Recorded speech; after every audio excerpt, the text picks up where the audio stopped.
What's happening? What's happening? What's happening? All right, we coming to you live from Six Man K, Mad Mike podcast, Truth with a Two TV. I'm your man, OG Truth with a Two Hertz.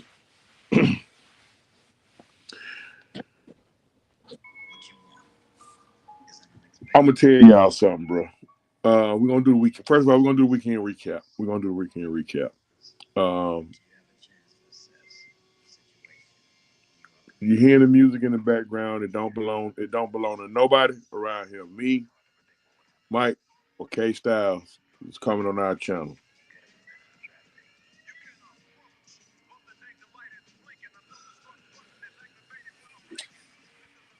We're gonna start with the Hawks. Um, Hawks won 3 straight. Um, had a home and home victory versus the Cleveland Cavaliers. We went up there first. We beat them up there pretty solidly. Trae Young had a huge night.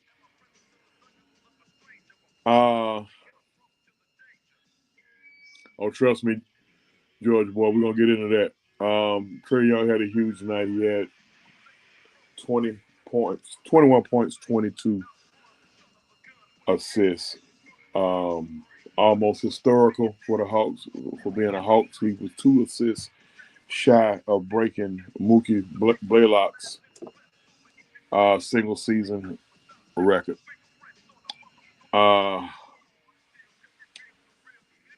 Home team Blackberry, what's happening with you? Came back on Friday. I guess Cleveland felt like it was a fluke. Played them in the final game in our division or whatever for that dumbass cup shit they doing. William Amy, what's going on? Ghost Pepper, what's happening? And hey, what do you know? Hawks won again. And they won pretty convincingly again. Big night for everybody. Everybody played well. Got to hand flowers to DeAndre Hunter too. DeAndre Hunter been playing like a lot of us felt like. Mike, what's going on? He should have been playing. Now he's getting a little more healthier. The only thing is keeping him on the floor. Also getting big minutes out of Jalen Johnson. Jalen Johnson, he's almost a walking triple double. Corey Gill, what's going on? The Hawks actually looked like a decent basketball team the last week. Right now, the Hawks is the team that I'm most pleased with that I'm about to talk about today. How about that? As much hell as I give them, especially their leader. But Hawks wound up winning that cup. They wound up winning their division or whatever. And guess what? Congratulations to the Atlanta Hawks. They will be playing for the NBA Cup as they won like I said, they won their bracket. And they didn't have no chopped liver in their bracket. They had Boston, Cleveland, Chicago, and the Wizards, of course. And the Hawks won that bracket. So good job for the Hawks. Oh yeah, I'm going to the Falcons. I'm going to the Falcons. I'm going to the Falcons.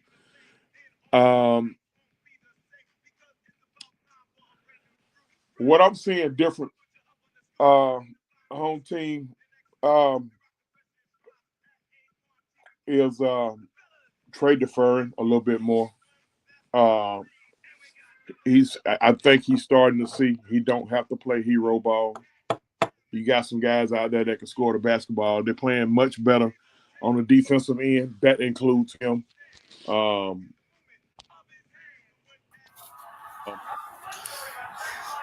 Now, I'm gonna jump in real quick Mute, before you even say anything else. mute your Big background. Bird would be so proud of you. Huh? I said Big Bird would be so proud of you for giving Trey his props. I mean, hell, anybody get it when they deserve it. I mean, but but back to your question, home team, they're playing better on the defensive end. They trusting each other a little bit more. They playing more connected. Uh, they not one. A lot of people on Quinn Snyder about giving the rookie a little more burn. I'm not against him bringing him along slowly. Hell, he got him in the starting lineup. So being that he got him in the starting lineup, um, they just they got him starting. They got Dre Hunter finishing. I mean, that's kind of how you're supposed to do it. Let the because right now, believe it or not, Dre he's a vet now, even though he's not that old. So good job, Hawks. They won 3 straight. Last night they took care of they, they took care of Charlotte. Charlotte been a tough game for us for the last 3 or 4 years. Charlotte been giving us hell. So we took care of Charlotte up there last night. All right, moving on to Georgia Tech. Uh, Let me tell y'all something, man. Millie Mills, what's going on? Can I interject here real quick while you getting your thoughts together? Go ahead. That Georgia Tech game for me was a game that Brent Key gave away by going into prevent defense and zone defense too early Hear your in background. that fourth quarter. Hear your background just a tick. Man, just a tick. Okay, Kill it just. just a tick. Okay, I'll be Bring. right back with you. Um, he kind of jumped ahead on me. Jada, what's going on? Y'all hold up. I see everybody ready to get to the Falcons. I gotta fulfill my obligations and do the whole weekend recap. Um, a lot of people were blaming, and again, if y'all hear the music in the background, it don't belong to nobody. It don't belong to Mad Mike, K Styles, or myself because it's being ran on all three of our channels. Um, that was a tough, hard fought game. I don't have any blame for Brent Key. I watched the whole game. Um, I mean, 8 overtimes, man. I mean, hey, you start seeing two. Hell, look, they didn't get off. They didn't get off. They kicked off at 7:30. They didn't leave that field at damn near 1 o'clock in the morning. Um,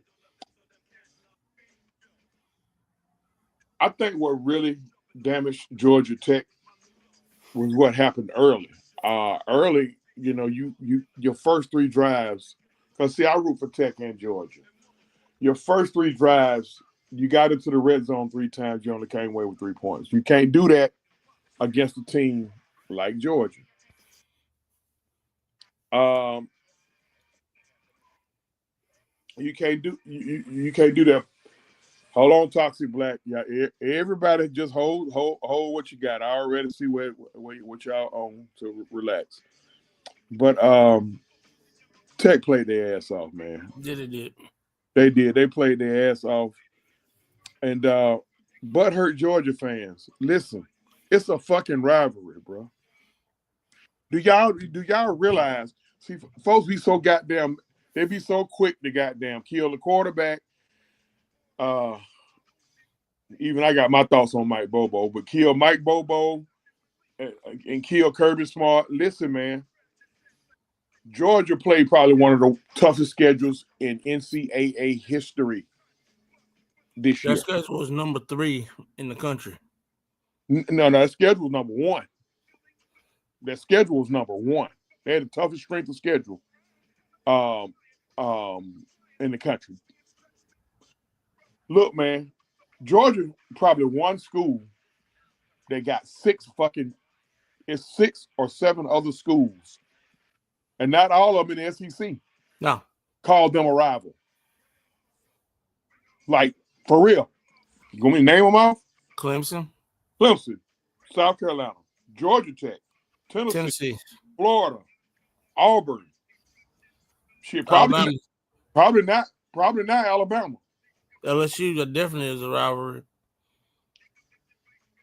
All them schools call Georgia a rival. You got to think about it. All these schools around here, their main recruiting base is out of the state of Georgia. Because you look at the base in Georgia, the main recruiting bases in Georgia are Cobb, Gwinnett, and South Georgia. So you're competing for those kids for what 8, 9 different schools every year. So you're looking, and then you're also looking at the in-state schools, the Georgia Southerns, the Georgia States, and now Kennesaw State. Starting to get kids. A lot of these schools, main event, their main recruit, listen, like somebody pull up Vandy's football team. I guarantee you. Vandy's football team is mostly from Cherokee County. You pull up Vandy's football team, outside the kids that the coach brought with them in the portal, about 70% of those kids are from the state of Georgia. They had a pipeline that was coming from Sperry, Cherokee, and was it East Paulding or South Paulding? One of the Paulding schools. Most of their kids were going there. Most of the kids that didn't want to play Ivy League football or go elsewhere to play for a private school, they went to Vandy because they wanted to play in the SEC. And they knew they'd get a chance. But the point I'm trying to make is it's hard to maintain that. Y'all want them to be dominant every fucking week. It's not gonna happen, man. It ain't gonna happen. Like with the way that the portal is and the way that the parity is, it won't happen. The fact that Georgia went 10-2 with their schedule is amazing. That they went 10-2 with their schedule. They played. Listen, they only played up until when they played Tennessee. Tennessee was their 4th game in Sanford Stadium. Everything else was either away or at a neutral site. Okay, yeah, they played UMass at home and they played Tech at home, but Tennessee was their 4th game at home. Mm-hmm. All that shit they had played. Okay, we know technically it's a neutral site game, but we also know that when Georgia plays in the Georgia Dome, that it's a sort of a home game. It's a home game. But you got to understand, only 40 miles from home. When they have those classics in them stadiums like that, when they distribute the tickets evenly to the fan bases. Like Clemson got just as many tickets as Georgia, and all of them got a payday too from the Chick-fil-A. And Clemson got a strong following here. So, and Texas gonna bring a crew up in here too now. Believe you me, because Texas is technically the home team in the SEC championship. But look, man, it took 8 overtimes against an in-state rival. Okay, so what? So what? Okay, let's go back to talking about the officiating. Okay, I can't hear. Listen, as a guy who root for Tech and Georgia, I can't hear about the officiating when you go back to what I aforementioned. You had your first 3 possessions. You entered Georgia's red zone. That was your time right there to stomp on them right then. You only came away with 3 points. You kicked the field goal, you missed the field goal, and you got stopped on downs.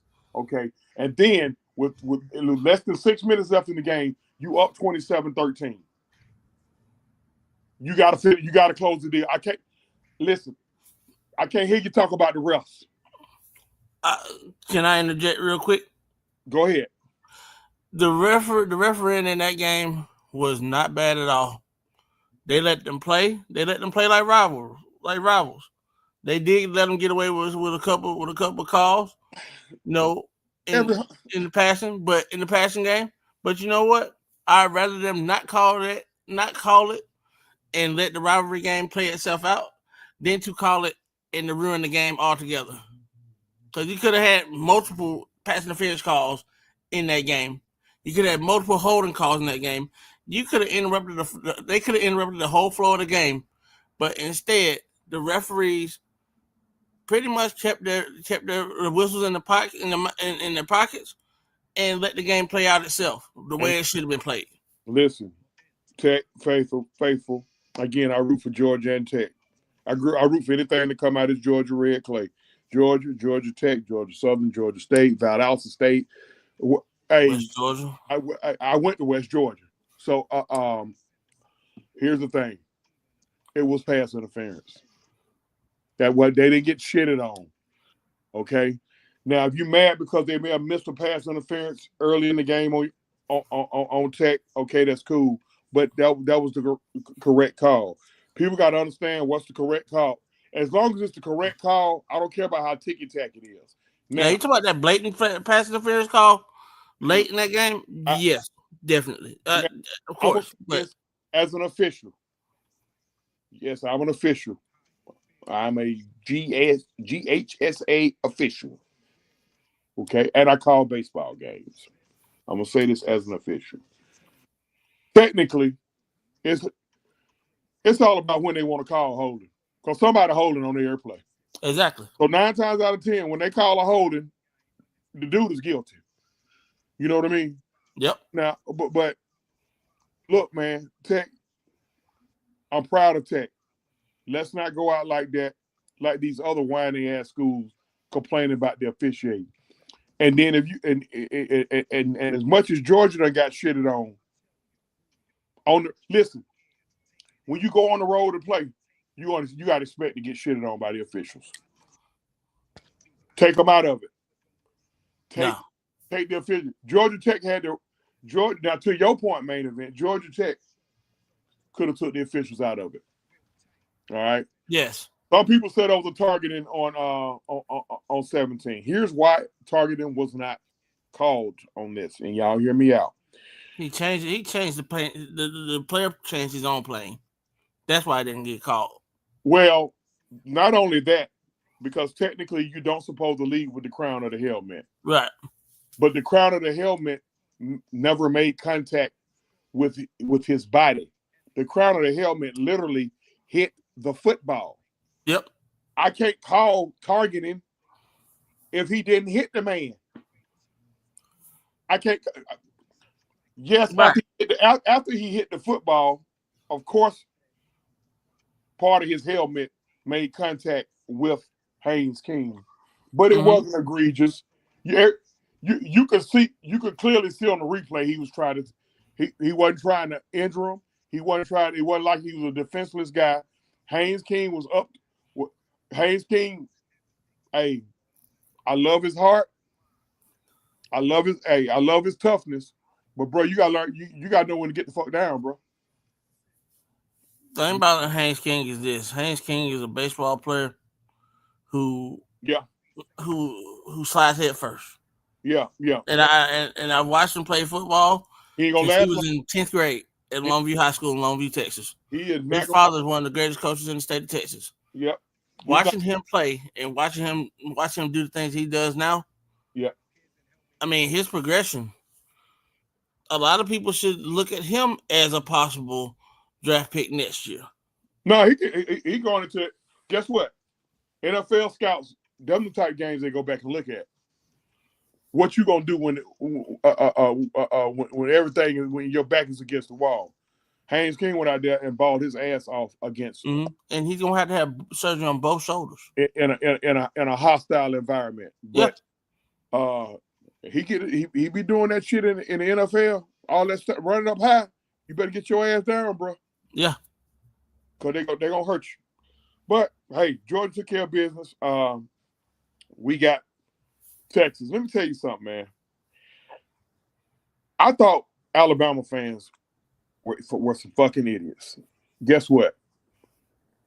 Alabama fans are some damn choir boys compared to these goddamn Texas Longhorn fans. These Texas Longhorn fans, but you know what? I found out 90% of them are Dallas Cowboy fans. Yep. you should know that right now. Bro, these motherfuckers just they talk so much shit. You would have thought we lost to them in Austin. Yeah. And I had to tell them, I'm talking about every week they dissecting how we play. I'm like, I don't care how much y'all. Okay, so what? Y'all beat Florida by more than we did. Good for y'all, but guess what? We beat y'all in y'all house. Yeah. Fucked y'all royally in y'all house on y'all field. Fucked y'all so good. Y'all got mad and started throwing shit on the field. Yep. When you thought you didn't get a call, scared the refs into changing the call. So, hey, Texas, hey, y'all think y'all run the SEC? Hey, come on and get your some. Texas and Georgia in the SEC championship game next week, and Texas is technically the home team. Winner of that game gets They'll get a first round bye. now. Winner of that game is a lock at the 2 seed, and a possible 1 seed if Penn State beats Oregon in the Big Ten championship. If Penn State beats Oregon, the winner of the Georgia and Texas is going to be the 1 seed, and Penn State going to be the 2 seed. So and then the loser going to probably be between a 6 and a 9 seed. The loser Georgia and Texas is going to be between a 6 and a 9 seed. So it's still a lot to be sorted out with that. But Georgia, they'll see Boise State in the first round. Whoever loses that game, because Boise State's going to win the Mountain West. They're going to get that. They're going to get outside bid. They're going to get 11 seed. They're going to get an 11 seed. Right. Okay.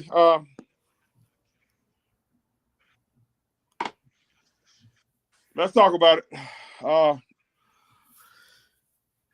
Well, what the fuck happened, man, today? Like, main event. Hey, main event is a good sport. He's a Bears fan first, but he's also yay, goodbye. That yellow brick road, Mr. Eberflus, because you should have never been the head coach to begin with. You're worse than Matt Patricia. Hold up. I didn't mean to trigger your PTSD. I just let everybody know that you will talk Falcons as well. Oh yeah, definitely. Shout out to the Falcons today too. Okay, so we've been throwing all kind of goddamn hissy fits about the defense getting their thumb out their ass. The defense get their thumb out their ass, and what the fuck was that today? The defense had 6 goddamn sacks today. They only had 10 all season. Okay, we even had a turnover. Why we lose that fucking football game at home? All right, Kirk Cousins, that was ass. That was ass. I was just about to say that. I was about to say the same thing you said. We got to listen to all these goddamn fans scream for Michael Penix, who's not ready to play. I don't give a shit what y'all see nowhere else. He ain't ready to play. All right. So now what? But we'll get into that because Secondly, how do you win time of possession and you put as many points as you did on the board? We doubled them in time. Kirk, listen now. I'm finna incite a riot right now. Kirk already took the blame. So have at it. Y'all want to go ahead on and cuss Kirk out and talk about his mama and his wife and his kids, that's fine. But he done already owned up. So now, let me take my angle. Kirk, you can't do that. You can't throw those colorblind picks like that. Now, when I went back and watched the game, after I calmed down and throwing shit, all 4 of his picks, he throwed all 4 of them picks trying to force the ball to either 5 or 8.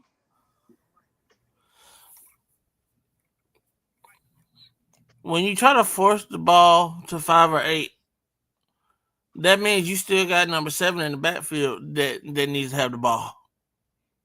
7 or 25. Why do we go away from the run? They wasn't really stopping the run, and the only time they really stopped the run is when they knew we was gonna fucking run it. Like the couple times Derwin James made a play in the backfield, he picked his ears back and he got past. He got it. Ray McLeod can't block him 1-on-1. You got to chip him. Exactly. He knew Ray McLeod couldn't block him. Why didn't you? Why you got a physical tight end? Why didn't you have that physical tight end be out there? He probably in that 2 tight end formation. About the backup tight end. You talking about Charlie Warner? Yeah, like I ain't justifying the colorblind picks by Kirk Cousins, but they were terrible. All 4 of his picks he threw today was trying to force the ball to 5 or 8. He didn't throw a pick trying to force the ball to. He seemed to be able. Why he seemed to be able to hit Mooney or McLeod when he don't short arm the throw? Why he able to hit them? And look, Drake London had 3 big drops today. I know a lot of y'all don't. I know a lot of y'all just ready to blame the quarterback. Or should have the receiver like him. The last drop never got the ball. The last drop crippled us. If he catch that ball, we 1st and 10 outside right at the 12-yard line. And we go in and we score and we win the game. He dropped. Let me throw out some numbers for you. Let me throw out some numbers real quick. Bijan Robinson had 6 catches for 33 yards. He had 102 yards on the ground. And you went away from your Swiss Army knife. Throwing screens out to him, getting him out in those little flare patterns. Where was the screen game? Yeah. We talked about that earlier. Where was the screen game? No, where was it? I mean, what about the little bubble screens that they run to the little quick?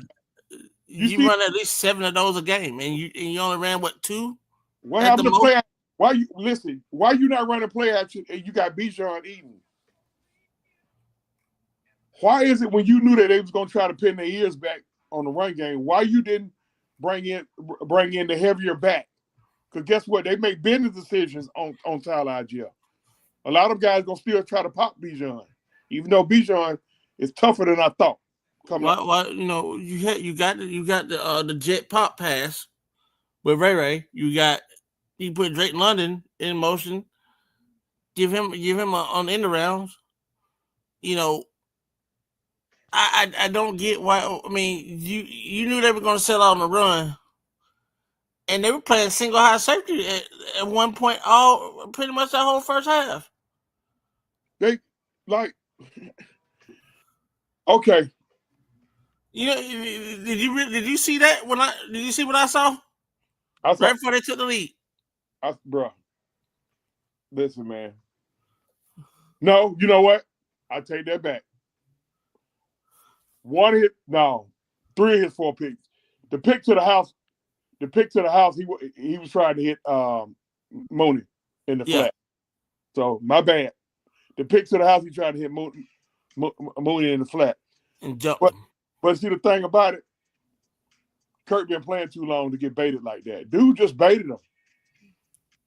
He just baited him. He's been playing too long to do that. That's unacceptable. Yeah. Now let me get to the sideline. You know your Raheem Morris. You know your quarterback is struggling. You know you're not finna pull him. So what is a struggling quarterback best friend? What is a quarterback? A run game. Look here. I don't give a fuck. Look. Take one of them goddamn receivers off the field. Yes. Who have running routes. Yes.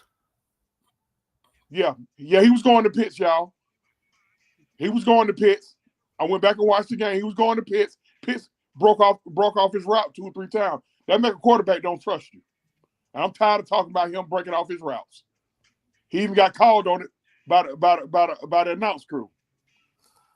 Drake London. Why would you break your route? I mean, they're not playing zone on you. They actually they actually man under on you. You got a man above you and a man in front of you, and you still breaking off your routes. I mean, if you stay in there and you became that zone breaker, it would have been a whole different story for the Atlanta Falcons. You wouldn't have seen 4 interceptions. You probably would have seen 2, because 2 of those interceptions, like you said, like 4 of those interceptions, one Three. of them was him getting baited, and one of them, was a ball that he he shouldn't have fit in to begin with, but he had to make a play. Well, hold on, Georgia boy.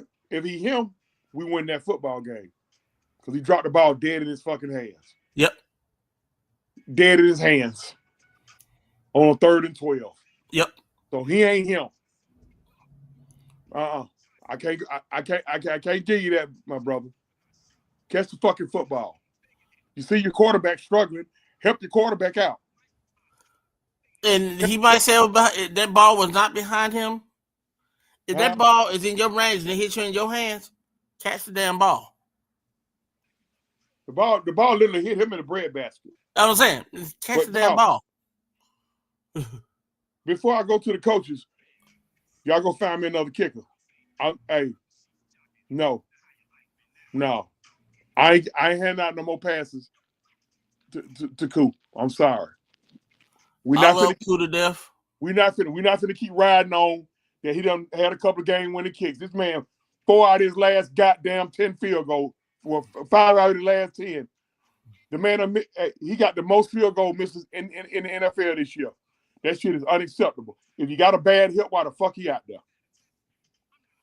Well, I say it after the last game. Put a kick on the goddamn practice squad.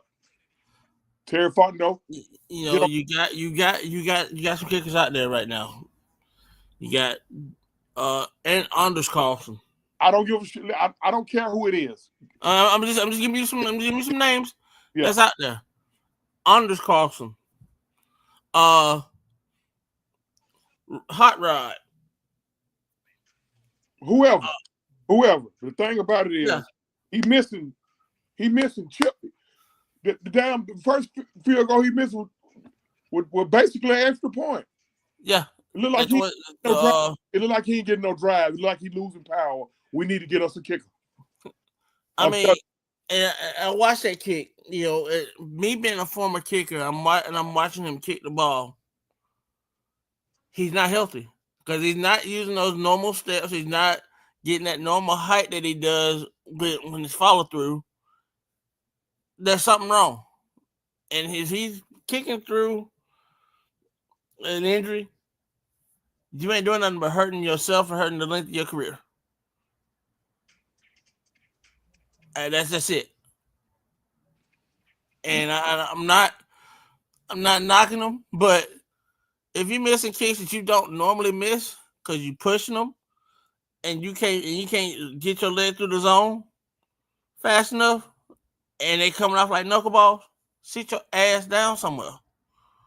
Yeah, he losing power. And see, because he losing power, now he's trying to aim. Mm-hmm. And that's when they always say so. When the kicker is trying to perfect himself through his steps and not following through and trusting what his stroke, he shouldn't be on the field. What's up, everybody? Dirty Bird, what's going on? 3 Dirty, what's happening? Atlanta Falcons pandemic, what's going on? I just said, Scotty Robinson, what up? What up, everybody from K-Styles, 6-Man K-Styles, Mad Mike podcast, the Truth TV, what's happening, man? Appreciate everybody checking in. I can't answer to everybody. Christy, what's up, sis? William, defensively, offensively, you blew up the joint. You stuck it up. Now, defensively, kudos. You know what? When we first hired Raheem Morris, he wasn't my first choice. He was my second choice or my fucking third choice. Yeah. But I accepted it, Okay, cool. The man gonna get a shot. I called him Raheem the Dream. No, he's Raheem the fucking Nightmare now. Because guess what? There's no way you're supposed to be a legitimate. A lot of our fans call us a Super Bowl contender, coming off a bye week, and we lose to a team that just played on Monday night and got Wasted. you're like Derrick Henry just abused them on Monday night. I watched the game. Uh huh. Your team still come out here like this, Raheem. That's on you. I don't want to hear shit about Kirk Cousins. Yep. He already took his ownership. You running Koo out there with a bad hip. That's on you. That's on you and Terry Fontenot. Get me a fucking kicker in here. Now. Your punter is a 3-2 guy. I don't care how they do it. No, I'm serious. Your punter's a 3-2 guy. Why in the fuck? The first time we had a 3rd and 1, you know what we did? We ran a quarterback sneak with Kirk Cousins, and he got damn near 4 yards. The second and third time, you know what we did? We tried a jet sweep, and they blew that shit up both times. I don't want to hear shit about this Zach Robinson rookie year, and he's trying to get in the field. Certain shit ain't no what the fuck, bro. Zach, I mean, okay. Why are we trying to trick them? Why? Are we talking about the Zach Robinson that played at Oklahoma State? That was quarterback at Oklahoma State? I don't know where he played at, but right now, that's just, to me, that's just a fireable offense. No, we know the coach ain't getting fired because the history with Arthur Blank is he give all his coaches a minimum of 3 years.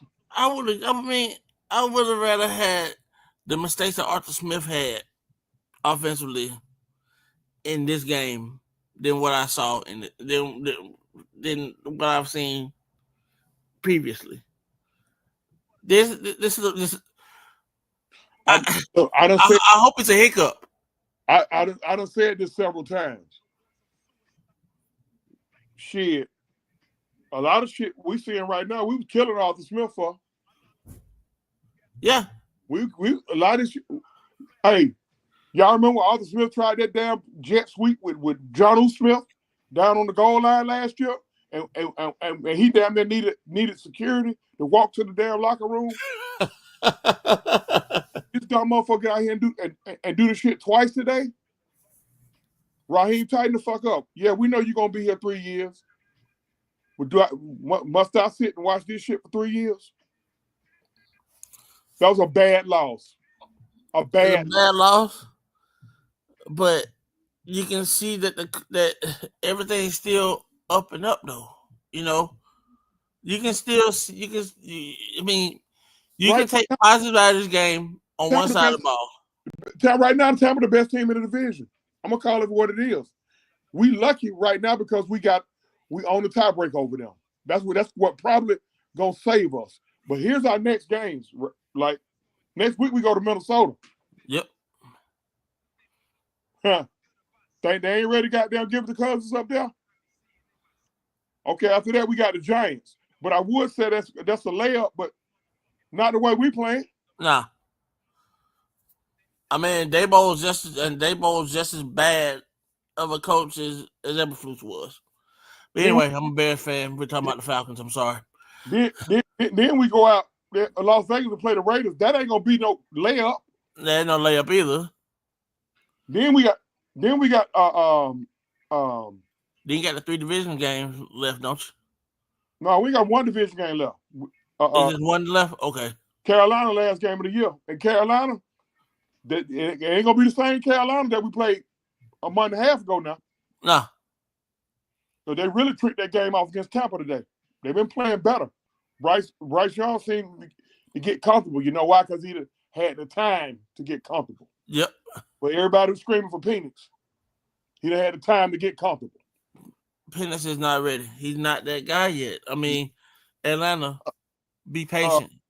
Be still. He's going to be the quarterback of the future. Relax. Don't rush him. Don't fuck around and rush him in like y'all rushed Ritter in. You know, a lot of the same folks main event, and we got receipts on them. Yeah. Same folks who was screaming for Ritter because Mariota was fucking up. they tore Ritter down when Ritter didn't do what he was supposed And to. here's the thing with Not, not, Mariota when not, Mariota was playing though. not scream for Michael Penix.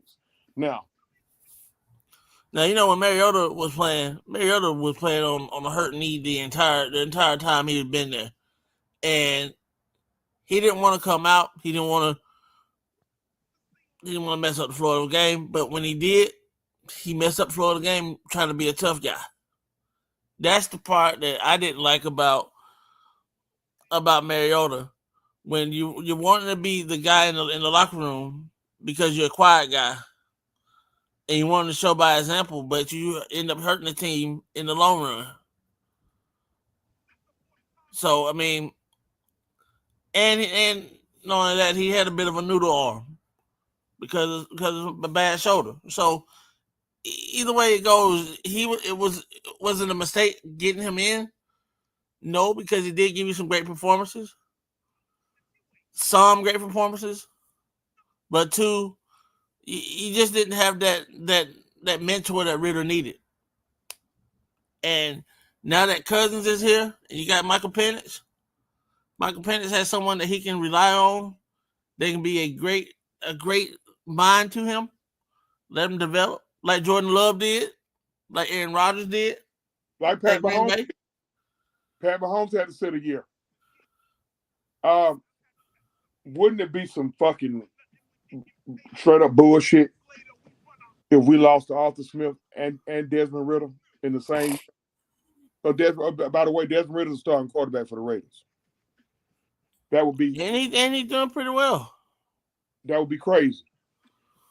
We're 6-6 along with Tampa. We own the tiebreaker, so technically we lead the division. But I don't feel good right now at all. I was so fucking mad today. I done hurt my hand. I done punched something. I got a bad habit of punching shit. So got 5 games left. 6 games left. All right, let's go to the pay-per-view. Who else in here? Okay, gonna bring LT on to the stage. All right, we had Survivor Series this weekend. Welcome to the stage, LT. We had Survivor Series this weekend. LT, main event, y'all got it. Pick it back off, y'all. Can I just start off by talking about Botchamania? Let's start from the first match and go to. Oh yeah, I'm talking about the first match. Nia was a walking box machine. Who was it? Nia was a walking box machine the entire night. That's a fact. I mean, that ain't 2 spots in there, she just totally screwed up. That ain't the first time I done heard this about Nia. I don't know if y'all remember when Naomi and Sasha left the building the last time. Their complaints. One of them's complaint was about Nia being reckless and all that shit. Becky said it as well. Yeah, she reckless. That was a bit. The biggest issue was that like they was like Nia was very reckless. Even matter of fact, remember when Bailey and Nia did a feud a couple months ago? That was part of the feud. That was like that was part of the feud of she was always like doing crazy mess like because she actually injured Bailey. Like that was part of the storyline. Yeah. So like I said, like that's. Like you said, like I mean, like what like main event saying, like she has done well in recent months, but last night was not a good outing for her at all. Like when Shayna Baszler put her out of action, they said Shayna wanted to hurt her for real. She tried to hurt her for real. Yeah, because she tried to break her arm. Shayna tried to break her arm for real because Shayna's one of them wrestlers that she go by the book. She's not reckless. She's a classic one that she likes to keep receipts. And so, but getting back to the match, team, what I guess who's the leader? Bianca? Was it Bianca or let's Like go to I mean, it's kind of say because you had like on one team you had like three alpha females in a sense, which was Bianca, Bailey, and Rhea. yeah. So I mean, I really can't say who you can say who's really the leader, if you will. But I mean, but continue on what you were saying. Um, the original team was supposed to have been Bianca, Bailey. Well, Bailey came in late. Jade Cargill. It was supposed to be Bianca, Jade Cargill, Io, Naomi. Now, is Jade gonna have the neck surgery, or are they gonna just put her out a few months to let her see what's gonna happen before they opt to do the neck surgery? Prayers go out to Jade Cargill because what I'm hearing is she got blood cancer. I don't know. I don't have any proof of that. But from what I'm hearing, she got blood cancer. Oh Jesus! And they had to write her off for a while. Also, that's what the okay, because they were saying possible neck surgery and all this stuff. She probably got to do that too. They probably just gonna, kill all of that. Plus, I think she probably need a little more in ring work. They found a way to do all that. She'll be back. She should be back probably sometime before Mania. I don't think she's gonna be out no whole year or no shit like that. She may even be back by the Royal Rumble. I don't know. A lot of people speculating on who attacked her. I don't know. It's a list of suspects all the way down to Bianca. So, I mean, people saying, well, Bianca was in the ring with. I don't know. I saw something.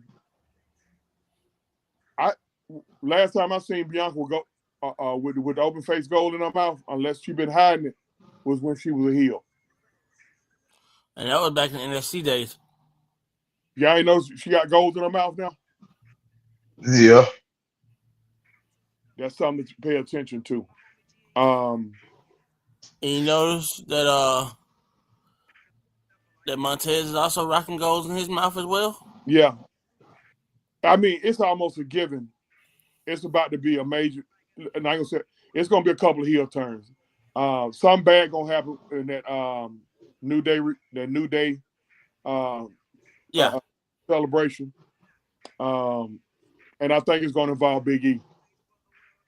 Big E gonna side with one of them, and they're gonna cross the third one. More likely, gonna probably side with Woods, and they're gonna cross Kofi. Then y'all think they're gonna really break up the New Day? I wouldn't. I mean, that's money. I mean, with shit, I thought the Hurt Business was money. I did too. I don't know.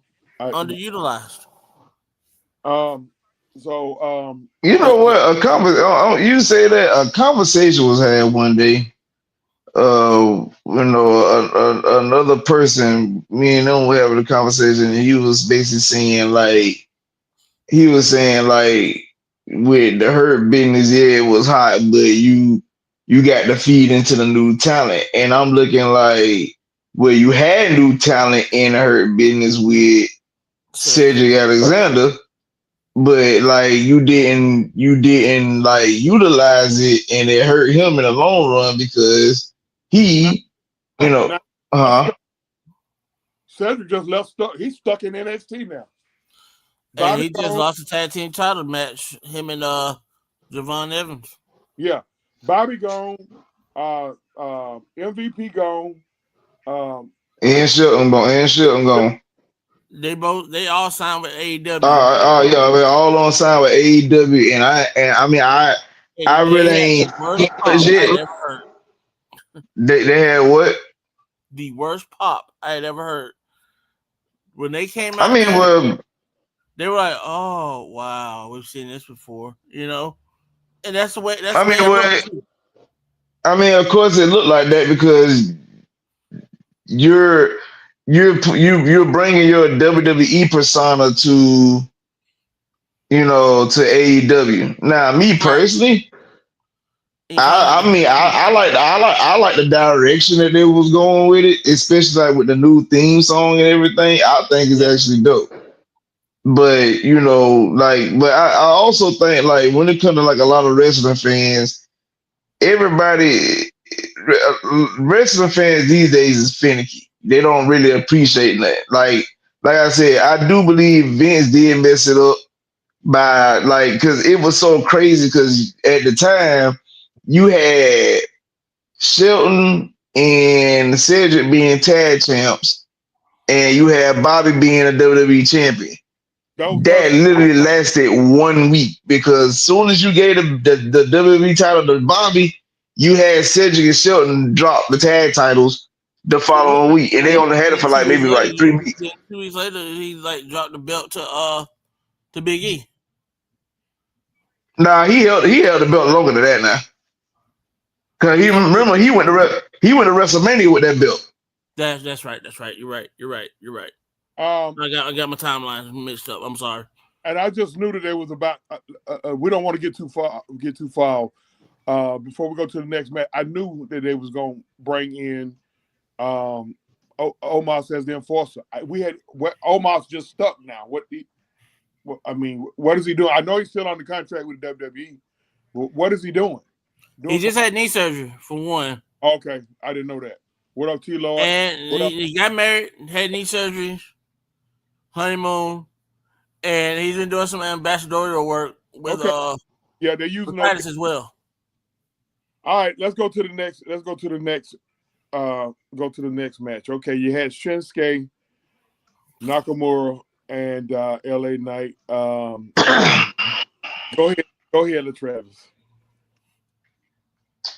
Sweet cream on the ice cream sandwich. Look, man, talk about They that. took that belt. All that day. Oh, they took the. Hey, it's my turn. Shut up. Okay, They took that belt off that sorry sack LA Knight.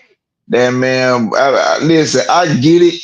He had a little popularity run, and they had to do something to kind of culminate, his popularity at the time. But it really, really and truly, don't get me wrong.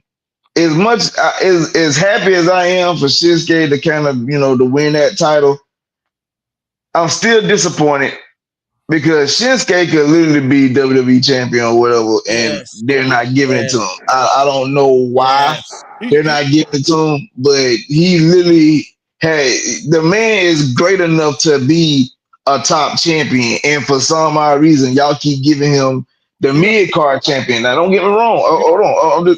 Well, go ahead. he done pissed somebody off. Who Shinsuke?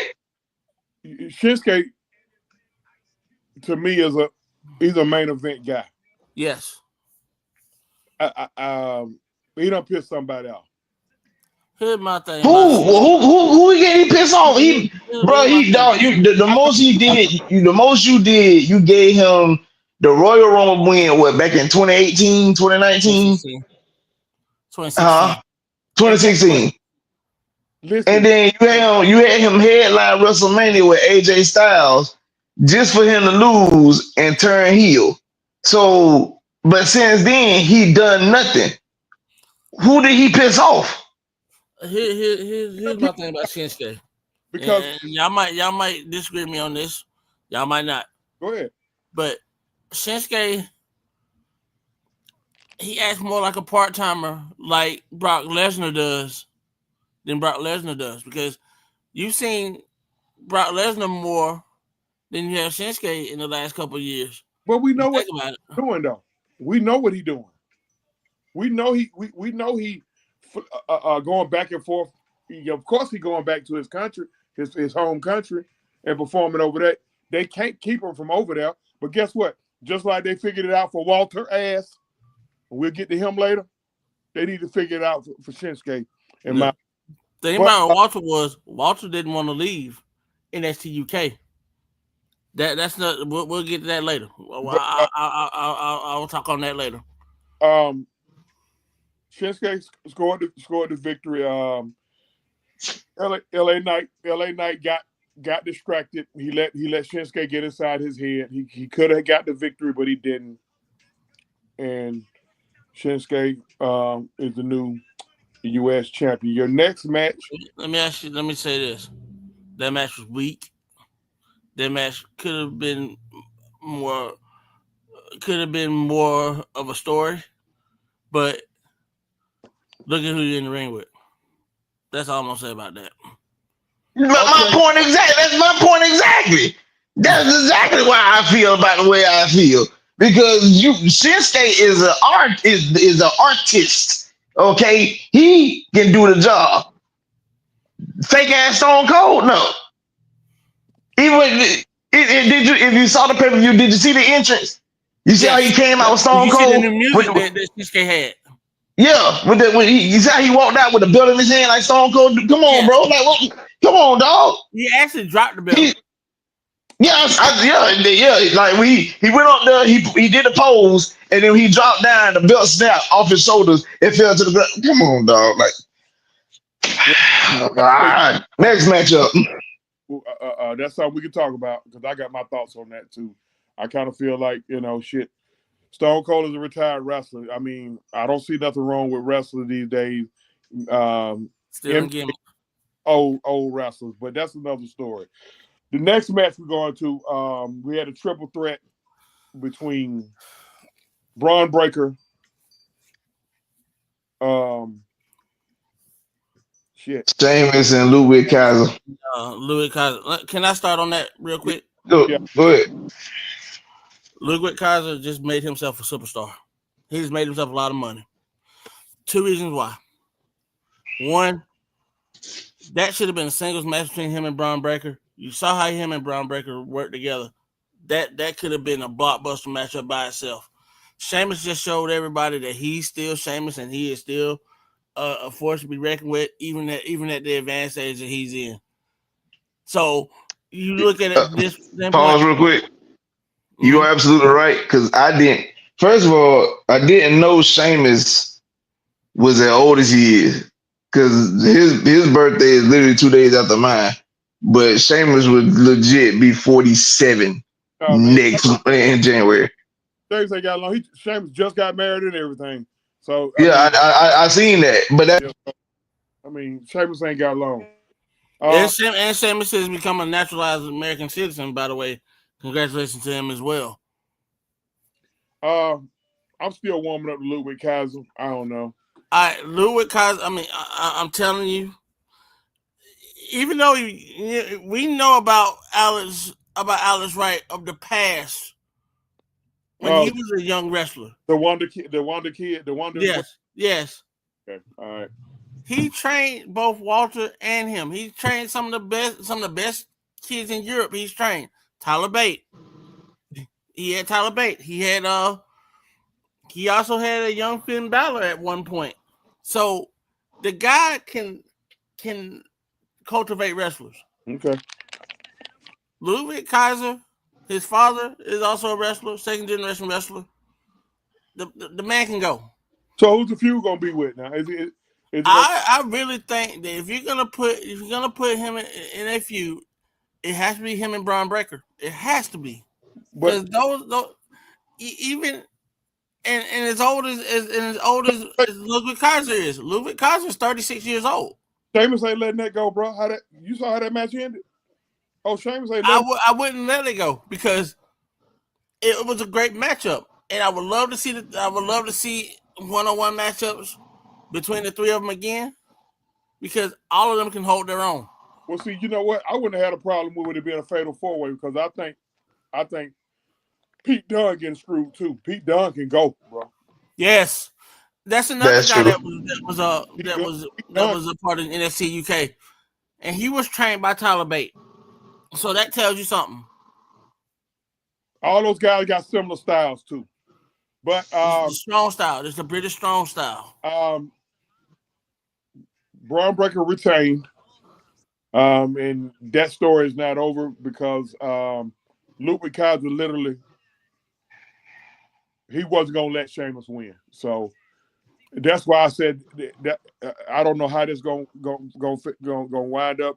Is Pete Dunne still in the mix? I don't know. I think Pete Dunne's about to go into a program with R-Truth. Okay. Um,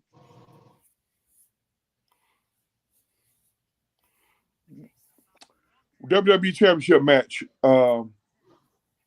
between Gunther and a bisexual Undertaker. Damian Priest and The bisexual Undertaker. Gunther.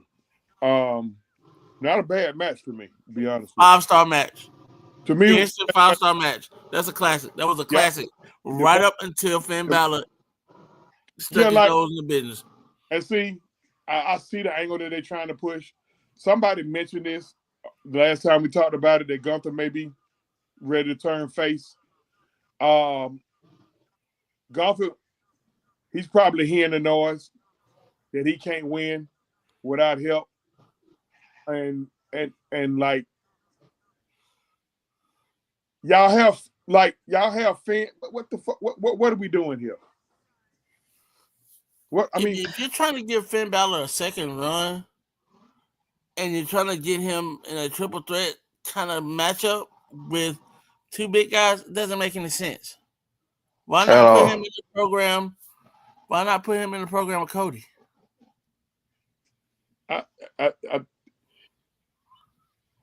To me, Finn. You got to look at Finn in his 40s too now. Yeah, Finn's 40 years old. Yeah. So is Damian Priest. See, here's the thing. This is why I didn't understand them breaking off, because the reason why a lot of people say he broke off, people saying that the Hurt Business need to just chill out because they old anyway. Well, a lot of these motherfuckers, listen, man, the meat and potatoes of the WWE right now, all the heavy hitters are veterans. They vets. They 40 on up or 30. For what you said is the reason why me and said person we didn't see eye to eye. Because like for what you just said, you can't say the Hurt Business was old when literally most of all the powerhouses are all old. Yep. I mean, you got some young ones coming up. But you do. Hobbs. Finn Balor intervenes after a 5-star match. And Gunther secures the victory. I don't know what's next. For Gunther, I'm pretty sure Priest ain't going nowhere. But once again, have I not proven my point about Walter Hunt? This is a guy who actually was on top of the European indie scene for a long time. He comes into the WWE and SCUK, rules over there for a while. They shut down in SCUK. This is a guy who did not want to leave Europe. Now he's one of the highest paid wrestlers in the WWE. He makes almost $3 million a year. This is a guy who can wrestle anybody, big or small. This is a guy who's transformed himself from almost 305 pounds to down to 245 now. He was at 250 last night. He's gotten himself in shape to go a long time. He's gone. His last few matches you've seen have been no less than 35 to 40 minutes. This is a guy who can go. And I wish people can see that. I wish people can see what I saw in him when I first saw him in a match with Sheamus. In a match with Sheamus over in WSPW. In a match with the Scottish Psychopath. when they I were mean, when they were. well, I think he sold me. But I also like the type of match that he was in, which was the triple threat match at WrestleMania 39 between him, Sheamus, and Drew. Yeah. Like, One of the best matches like, I've seen. yeah, that was possibly the second best match of the whole WrestleMania event. Yep. And by far for So, me, this was probably the best match I had seen in a long time. Aside from him and Cody last month in and Crown Jewel, yeah. So right? I mean, he's a storyteller. And I wish that you can if you can make it at least 6 pay-per-views a year, you can make some of these stories go by and end so much and have a better ending than what you have. I mean, that's just me. I mean, All I right, wouldn't disagree. last match. Uh, y'all talk about that shit, man. I don't know. Oh, I'm just gonna say this. I'm sick. I'm getting sick of that shit. I'm gonna say this. If Jacob Fatu was not hurt in that matchup, I don't know what hurt is. But he been fighting hurt. He need to go. He need to go have surgery on whatever the fuck it is. Is it the knee or is it the knee or the hip that they're having a problem with? Because It's one of the two. But here's my question to y'all. So what's the end result? Is Roman back to tribal chief? Do he no, get That part. Now this is where I can see where you say it got stale, because like there's no definitive like what the hell we're doing. Like you said, is Roman the tribal chief now? People crossing over. What are we doing? What are we doing? here's my question: is the bloodline becoming the new aces and eights, or is it becoming just an overdone NWO? I'm smelling a rat. Here's a rat that I smell. Paul Heyman about to interject himself in this bigger than we see. He about to create a major faction of Paul Heyman guys. You want to hear him? Brock. But I was just about to say, you better not say Brock. Brock's the wild card. Brock is more than a wild card. It's gonna be Brock, CM Punk, and Roman Reigns. Roman Reigns about to break. But what the fuck are you going to do with that?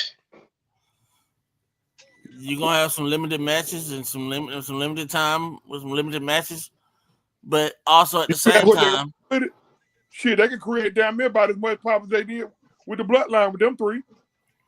I mean, true enough, but these guys known for fighting for titles, so you only got 2 big titles in the damn company, which is the World Heavyweight Championship and the damn Undisputed Universal Championship. Really? Here's my thing. One of those 3 guys really need a title. Here's what I was about to say. What's the 3 women that we said are bigger than the title? Bayley, yep. Bianca, and Charlotte. Yep. Yeah. Who are the 3 guys that are bigger than the belts? Them 3. You just named those 3. Roman, CM Punk, and Brock Lesnar. They don't need a title. They don't need titles. You got so make money with them in super fights.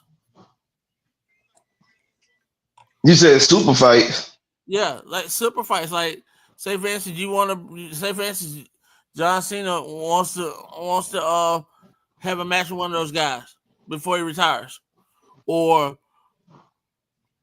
who's he gonna put over in his retirement match? Those are things that you can look at from that standpoint as well. It can't be them. They already over. He could probably put somebody like Braun Breaker, and to me, Braun is close to being over. If he ain't over, um, maybe we reintroduce a guy like Theory. I don't know. You know He what? actually wanted to do Somebody. something with Austin Theory. You know what's crazy? I was watching a young lady stream last night. She's a follower of mine on Twitter, but she's a big wrestling fan. So I was watching her stream last night, and she had asked like, "Who you think could have been like a person besides Priest to take the title off?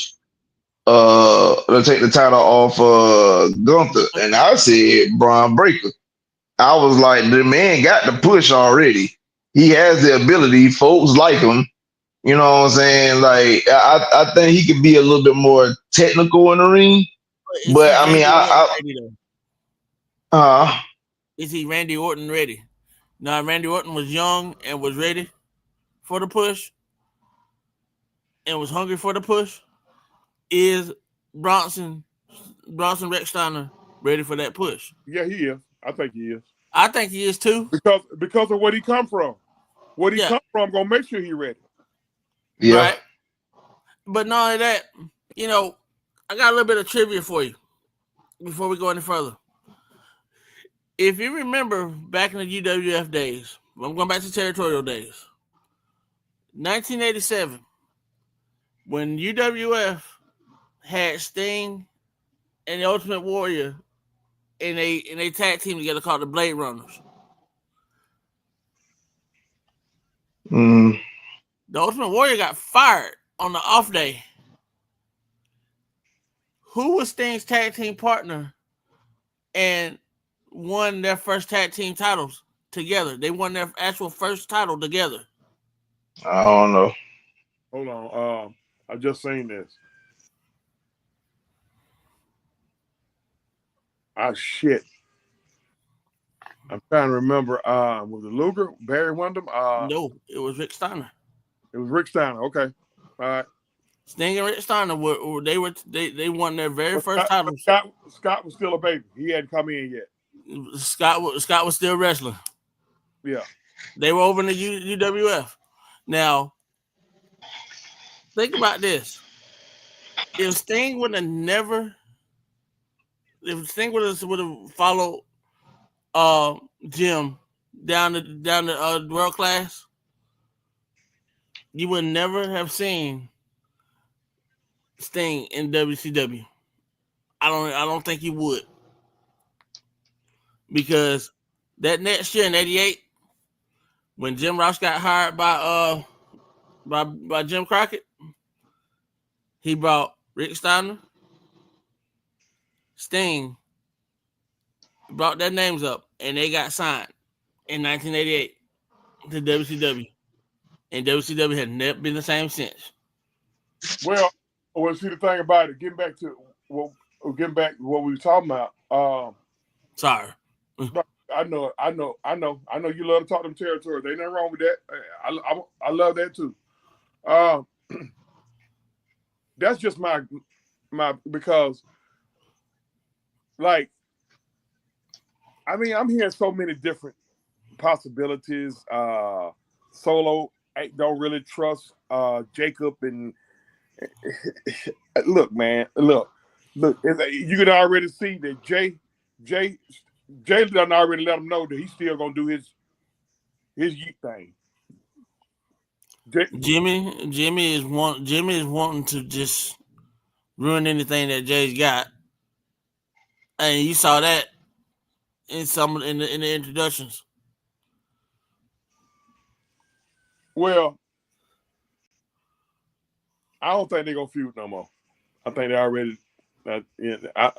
Unless Roman get inside of Jimmy's head again, I don't think they're gonna feud again. I mean, because No, they don't have their fun with that. Like I think they just wanted to get that out the way to say that they had a match with each other now Yep. at WrestleMania. Now I'm not against them probably still being separate as far as how they perform, but Jay made it clear, hey, everybody the same around here. So what's the next big pay-per-view? what usually come out of Survivor Series? What Elimination Chamber? What? Well, I mean, the next big pay per view is the Royal Rumble. Rumble. They might throw something in between, but the next big pay per view is actually the Royal Rumble. Yeah, that's a Rumble. Yeah. I don't know what's December. Oh, December. I mean I ain't know they still do that, but yeah. What I'm saying, what I'm looking at is like, cause we don't, they don't got caught up with this whole bloodline situation, like trying to figure out like are they planning on like are you getting a three-peat between Roman and Cody? What are we doing? Like is it gonna be The Rock and Cody at WrestleMania? Is it gonna be The Rock or Roman at WrestleMania? First, another thing is like the favor that Paul Heyman promised CM Punk. Like what we doing with that? Like it's a lot of stuff. It's a lot more question marks than answers. And like right now, I don't have many ideas. Did you hear what he said? What Punk said at the end when they hugged each other? We owe each other. No. He said we owe each other. He said when you need that call and I need that call, we'll come back to each other. And I missed that part. So now with you saying that, that pretty much kind of coincides with what y'all was saying about the faction, the faction with Paul Heyman guys. Because if he's saying we need each other, that's basically what that is. Like we got to look out for one another. So if you got Roman and Punk looking out for another person, and then next thing you know, you get Brock to come back. Yeah, that's a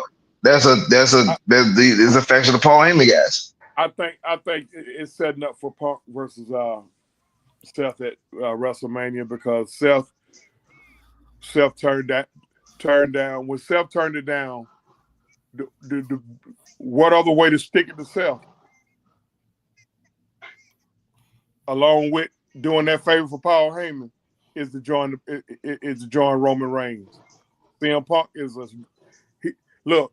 Sami Zayn called himself the master strategist. No, that'd be Philip Jack Brooks.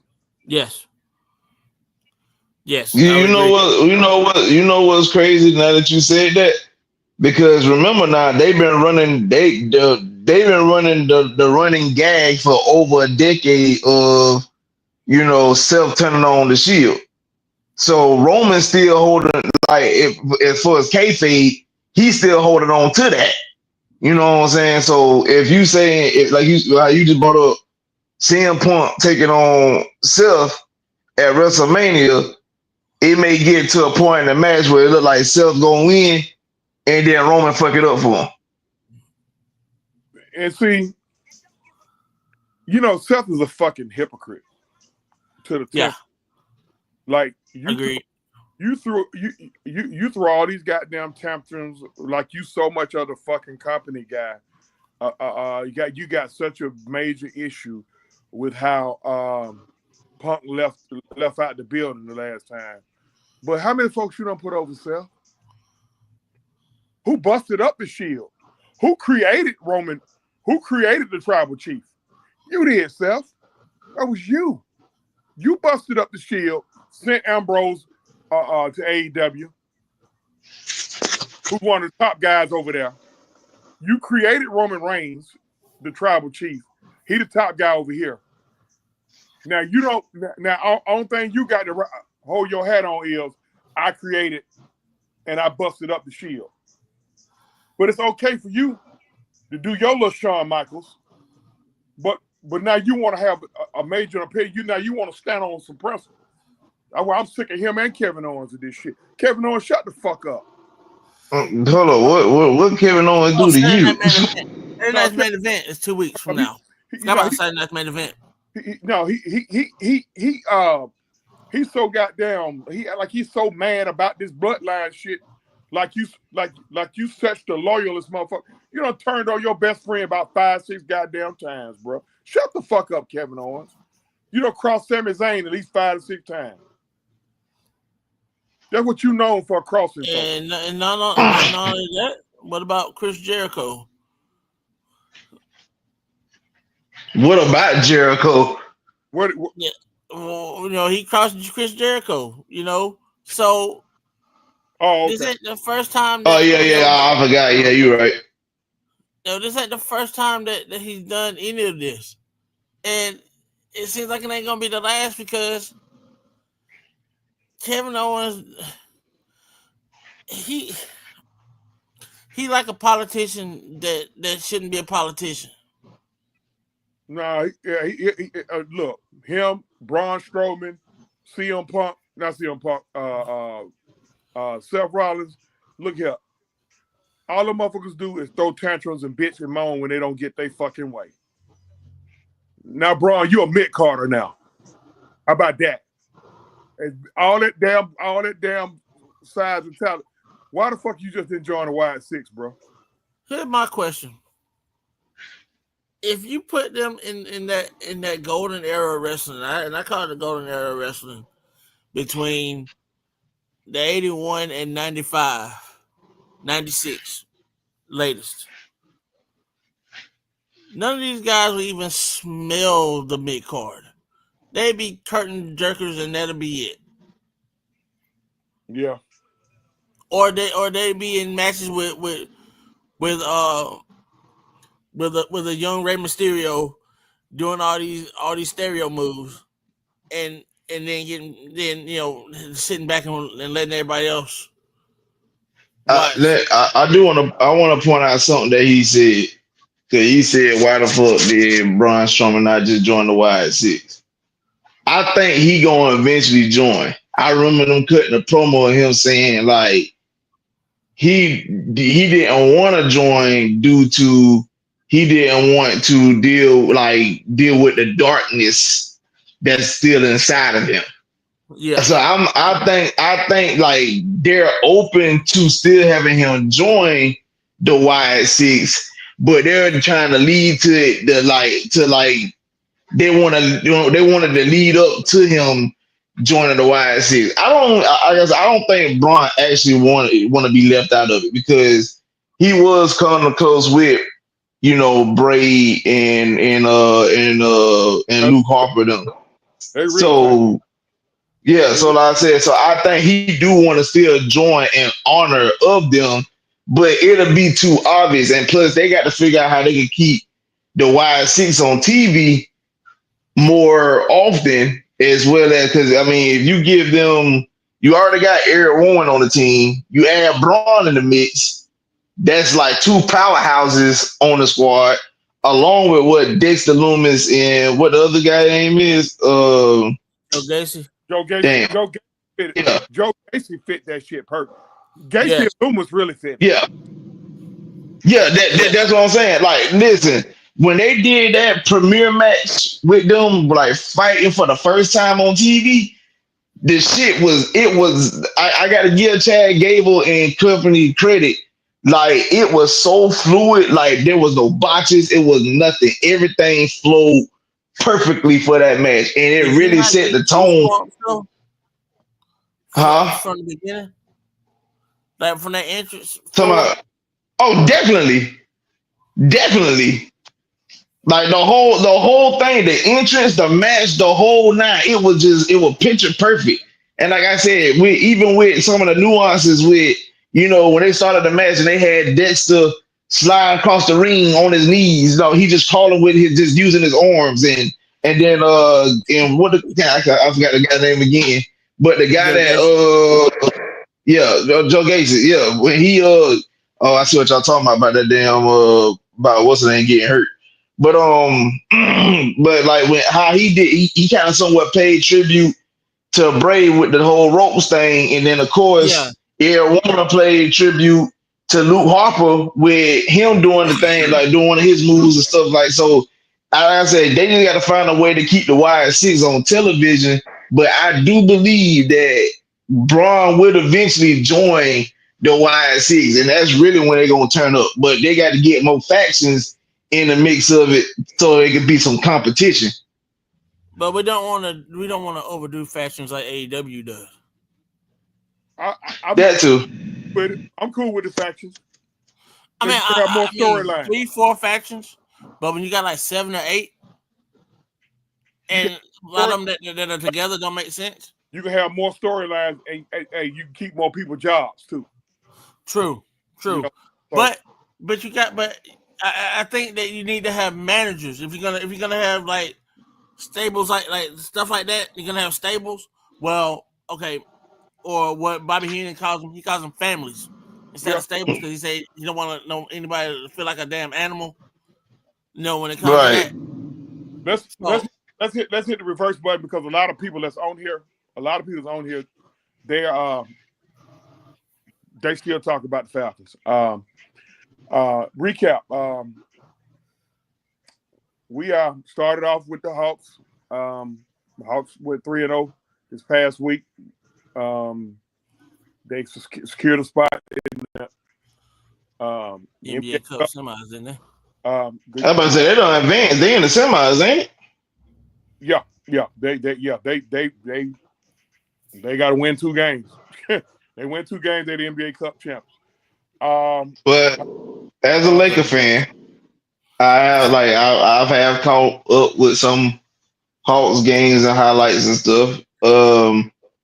I must say, man, y'all been playing pretty good ball. Like you gotta look at it. Some of the teams that y'all beat are like quality teams.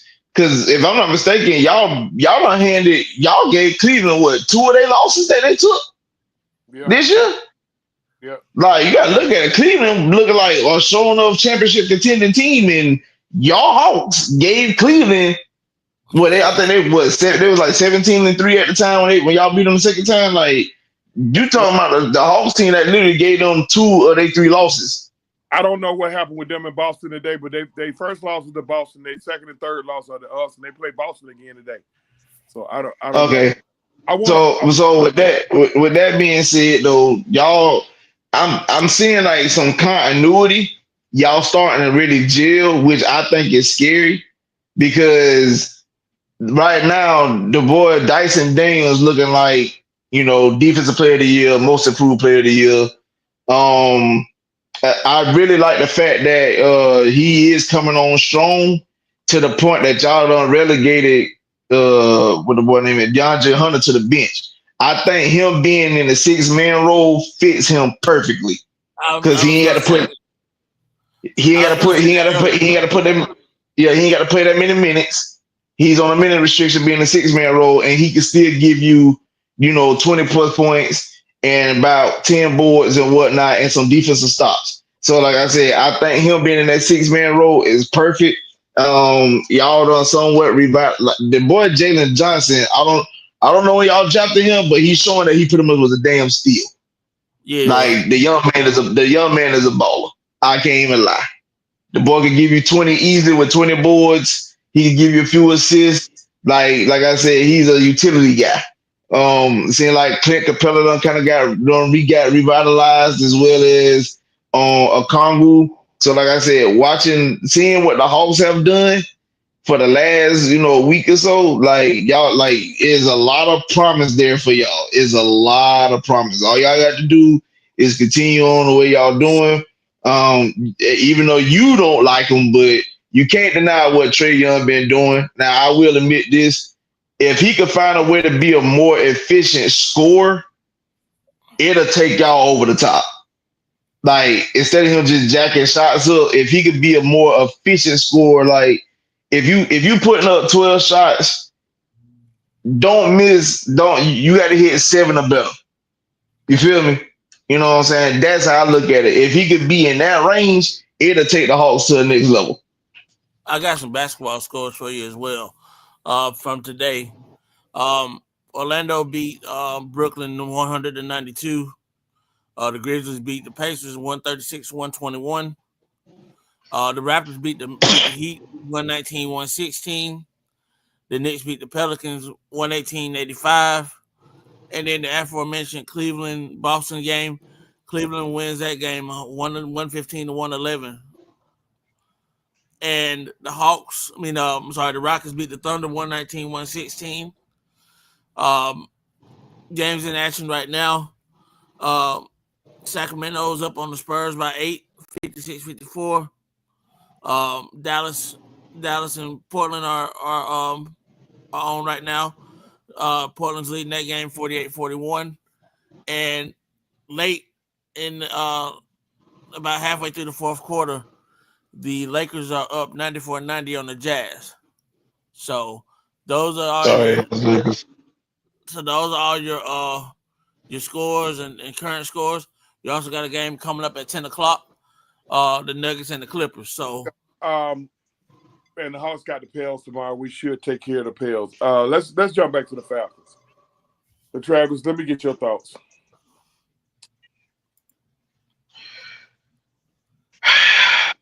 Lord Jesus. I'm just going out and say it, bro. After what I saw today, it just reiterated what I said when we gave Raheem Morris the job early in the year. I did not feel like the man was really worth us taking that risk. You seen him as a head coach before. It didn't work out well. When we fired Dan Quinn, he was our interim head coach at that time. He didn't do well then. He was we went 4-7. As well as, like, if people, I don't know if anybody remember. A lot of people don't be. I'm just say this for the folks, and I ain't trying to be disrespectful for y'all fans, but a lot of y'all don't really do extensive homework when it comes to the Falcons. So, but it was a point where when we played against the Kansas City Chiefs in 2020, and we had them on the ropes and nearly won that game. Keanu Neal, who was our safety at the time, got in the press conference, or he talked to a reporter and said that the game plan was built up by Jeff Ulrich or Ulbrich or whatever. And it took away from, Raheem Morris, like, calling the defense. So I've been seeing people on social media come out and say, it's Jimmy Lake's fault, Jimmy Lake's fault, Jimmy Lake's fault, Jimmy Lake's fault. And I'm sitting saying, everybody keeps saying Jimmy Lake, but I'm watching this deep. When I watched him play his own defense, it got Raheem Morris written all over it. He been running this scheme.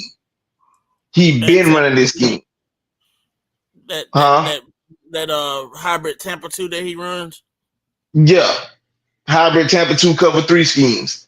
Like that with your DBs playing off. Which I always, like I said, I seen Jimmy Lake in Washington. His corners play bump and run. They're up on receivers and playing man coverage. We playing zone. That's Raheem Morris all day. They was in man coverage a lot today, and they got 6 sacks. Go figure. Yeah. When he was at Tampa Bay, he had the 2 kids from Auburn. He had the 2 corners from Auburn, and Jamel Dean and Carlton Davis. Those are bump and run guys all day long, but you had them playing off, and they were getting their ass burnt day in and day out. Right. So, so when you got guys who are to your strengths in your offense, in your defense, and you play them in a position out of position, what are you gonna get? A bunch of BS. And that's the way I felt about today's game. Offensively. I'm not talking about the defensive side. Offensively, that's the way I felt about the Falcons today. And to y'all's point, defense held their own.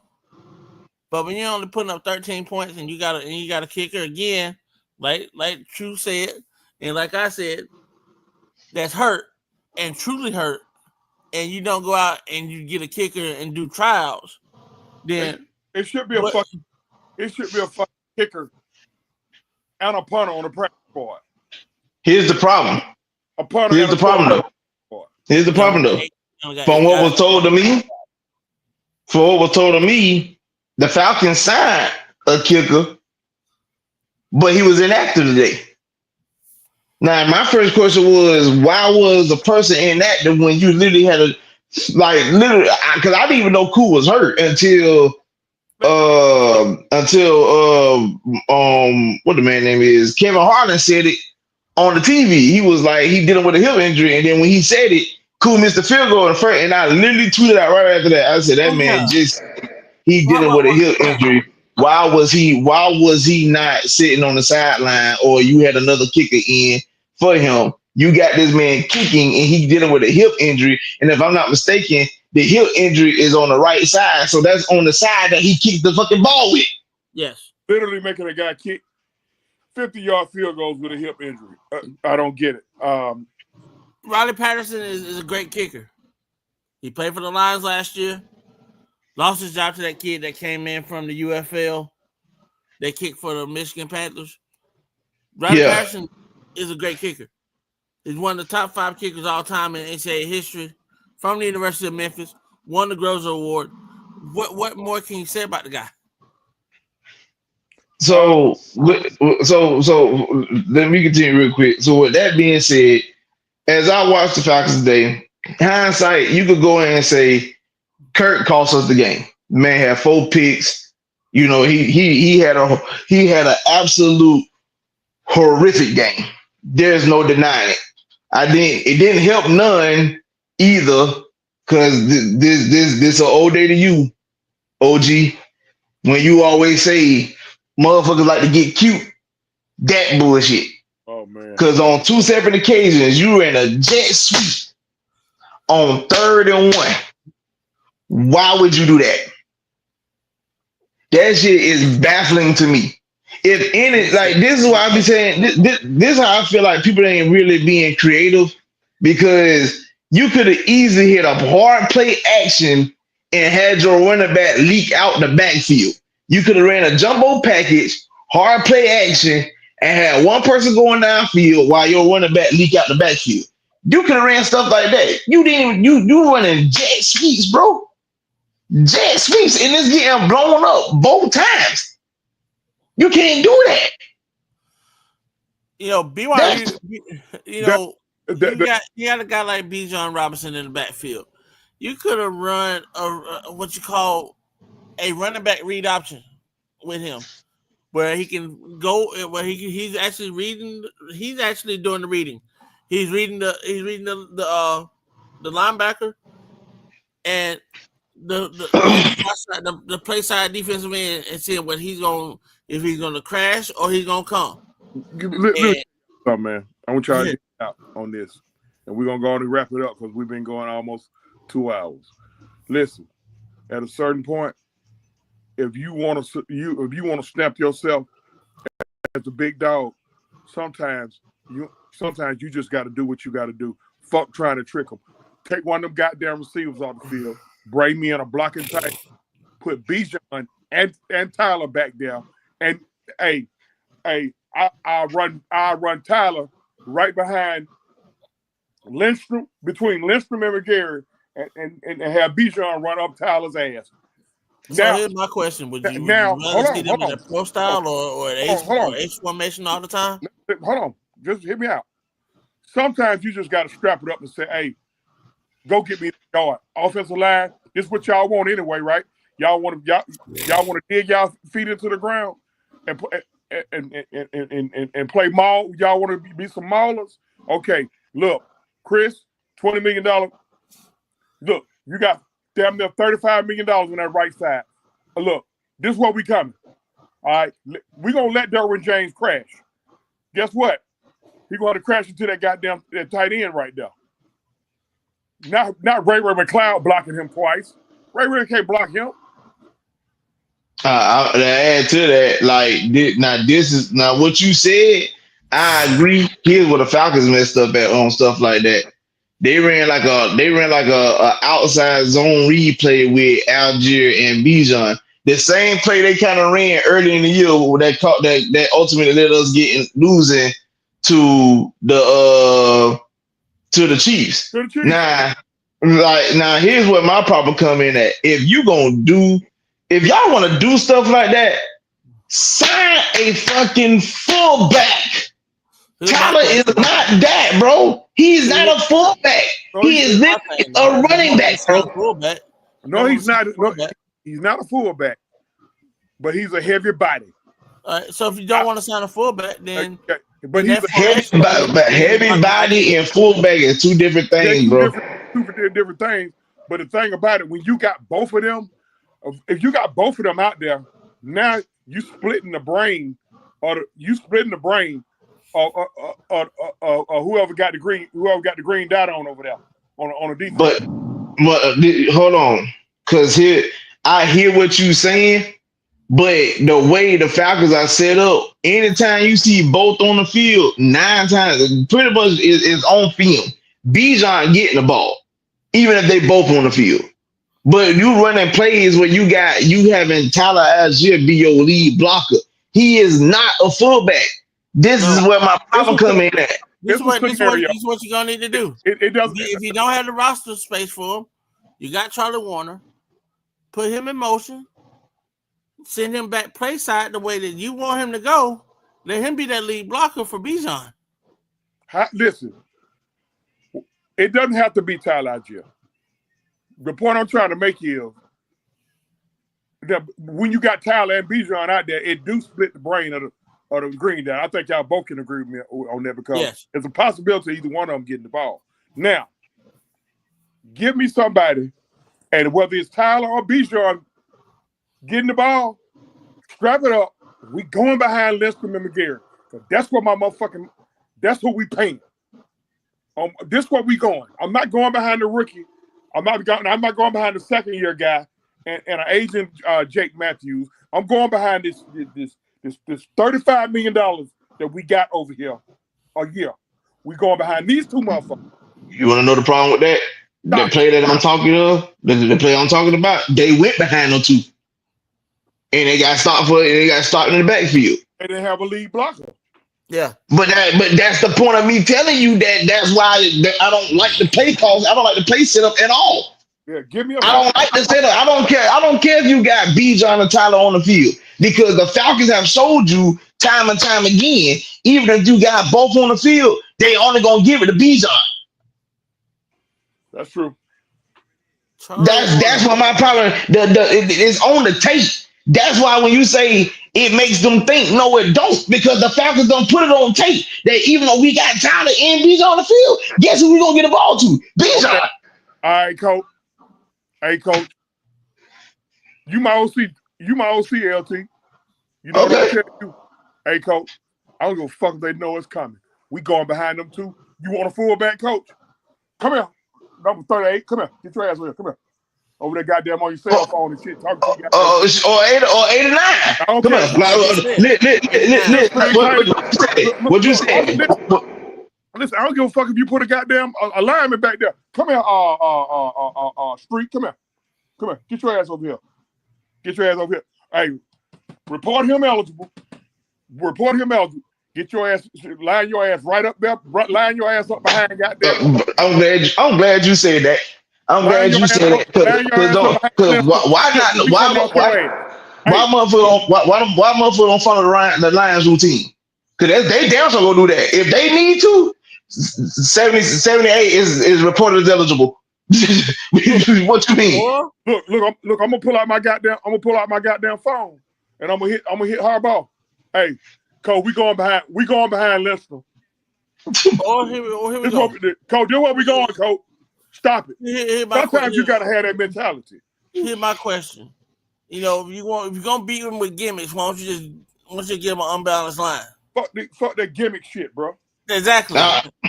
Fuck that gimmick shit. Exactly. That's just like an unbalanced line. I mean, it's a gimmick play.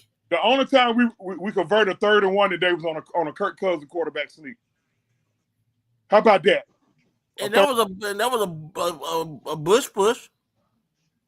No, it wasn't. I mean, he. The 4-yard run. The 4-yard run. You're right. Yeah, he damn. Listen, if he had stayed on his feet, he'd have ran a little while.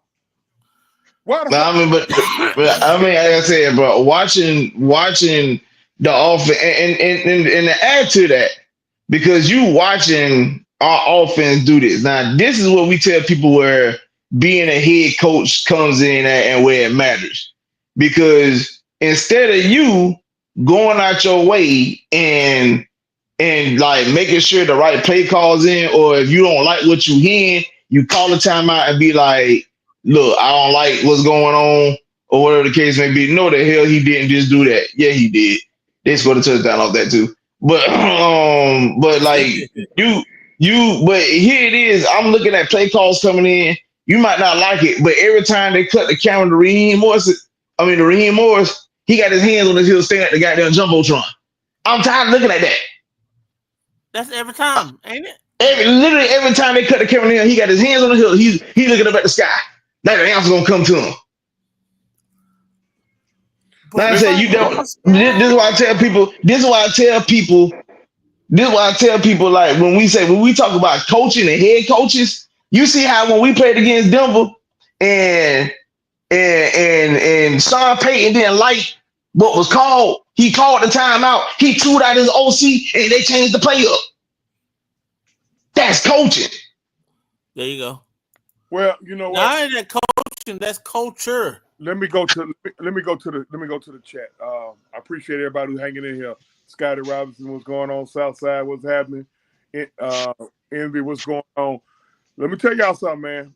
Mr. King, what's going on? Jamar, what's happening? Michael Williamson, what's going on? Let me tell y'all something, man. They're not gonna bench Kirk Cousins. All right. Yeah. They can't afford to. They can't. They're not gonna do that unless he has to lay a tremendous egg. I mean, he got to do more than a 4 interception game to get benched. Yeah, I'm hot at him just like y'all is, and that's Kirk Cousins. All right. I mean, can I be honest with y'all? I'm gonna be honest with folks. Yeah, you could bench Kirk Cousins, but you ain't gonna do nothing. But you ain't gonna do nothing but recreate what you did with Desmond Ritter. Yeah. Yeah, we don't. You ain't gonna you ain't gonna do nothing but recreate what happened with Desmond Ritter because I was listening to Mike them live earlier, and people was in the comment section saying they all of a sudden had amnesia. Who was calling for Desmond Ritter head? I mean, who was calling for Desmond Ritter to start? Who was doing that? It did like y'all like y'all all of a sudden y'all got amnesia. Like, y'all literally was doing that the whole time. Yeah, we got receipts. When Mariota was fucking up, there was a lot of motherfuckers were hollering play Ritter, and it's funny. Some of the same folks who's hollering play Ritter and killed Ritter when he fucked up. Now they saying play Penix. Leave him alone. Leave him alone. Let him learn the playbook. Let him watch from the sideline. Let him develop. Our situation is different from the Commanders this year. Our situation is different from the Texans of last year. Our situation. Both teams were playing with house money. Yeah, they took a chance on both their QBs. It worked out. Yeah. But in Atlanta's case, you built the team to be a playoff team, and what everybody been saying between the media, the fans, we're only a quarterback away. And then you signed Kirk Cousins, and when shit was good, it was good. The comeback win in Philadelphia, the doggone the Thursday night thriller against Tampa. Remember, we went through Kirktober. Everybody was celebrating Kirktober because Kirktober was going crazy. He had 10 touchdowns and 1 interception, all throughout Kirktober. And all of a sudden, y'all want the man bench. Yay. Jay Knight, what's going on? Listen, Scotty. No, he's not. Arthur Blank is not. Boy, good God Almighty, where y'all be coming with this shit from? Arthur Blank is not Raheem Morris about no goddamn quarterback situation. He ain't got to. He said, Arthur Blank, what? Going to talk to Raheem about he's not going to talk to him. Listen, Raheem had already bowed his neck and said Kirk is the guy. That's it. It ain't shit to talk about. If y'all see the problem with y'all, a problem with a lot of y'all folks got is y'all want Arthur Blank to pull a Jerry Jones, and then you don't want him to be Jerry Jones. Like that don't make sense. Right. Like you want him to have full control of the team, and then you'll turn around and say he need to sell the team because he don't care about winning football games, which is a lie. But like, come on, bro. Like, yeah, we all tired of losing. But well, I have a problem with y'all don't want to face the fact that instead of you trying to choose the people that you fucking like, get people that actually done it. Because when we had an opportunity to get Belichick, y'all was against it. Because Tom Brady went, but y'all don't forget about Jeff Belichick was the one filling them fucking defenses. Y'all don't want to talk about that. Oh, listen, you know what? I'm telling you. See, you done stole my thunder. Because on Nothing But the Truth tomorrow, make sure y'all chime in. If you ain't, listen, if you ain't subscribed to me, if you're on 6-Man K or Man Mike Podcast, make sure you subscribe to me because I'm going to talk about that tomorrow. I'm going to talk about, hey, I don't give a damn who get mad. This shit going to be going on up on the bill. At all. Old ass, he just want to come in here. And I don't go what he do as long as he give me a goddamn ring.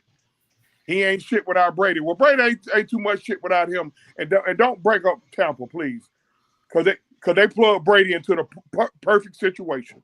Literally, like Tampa was legit a fire team. The problem was Jameis kept turning the ball over. If Jameis wasn't turning the ball over, Tampa could have been running away with the division. No, I'm gonna tell you like this: if Jameis would have went ahead and had that LASIK surgery right after college, right, he got drafted, then he wouldn't have been throwing them interceptions. Would have been seeing the ball clear. That too. No, that as well. No, we're not firing Terry Fontenot for drafting Kyle Pitts. Kyle Pitts need to get a thumb out his ass. That's it. I'm not no, because you took the best guy. You took the best guy available in that dang draft in Kyle Pitts. Listen, this is where folks get amnesia at again. When Kyle Pitts was drafted, Kyle Pitts was the best player on the board at that time. At number 4, he was the highest on the board. And don't forget that it was supposed to be an all-star offense until your boy Julio wanted out. So guess who Matt Ryan was using? Oh, okay. The guy that y'all hated for 14 years. Oh, okay. Now I'm looking at people putting up Facebook posts and stuff talking about how, man, I was showing up wrong about Matt Ryan. I showed miss Matt Ryan. Oh, now you missed. Kyle Pitts his rookie year, he was 54 yards shy of setting the rookie record for tight end. I mean, so no, I'm not firing him for that. Kyle Pitts can get his thumb out his ass. Period. It's easy to say shit after the fact. Yeah, yep. Jamar Chase is that dude. Yeah, Michael Parsons, when he got drafted, where they said he was gonna get drafted at 11. That's where they said he was gonna get drafted at. So y'all can miss all of us with that after the fact shit. Is Michael Parsons gonna push for a trade in this offseason? He can't. He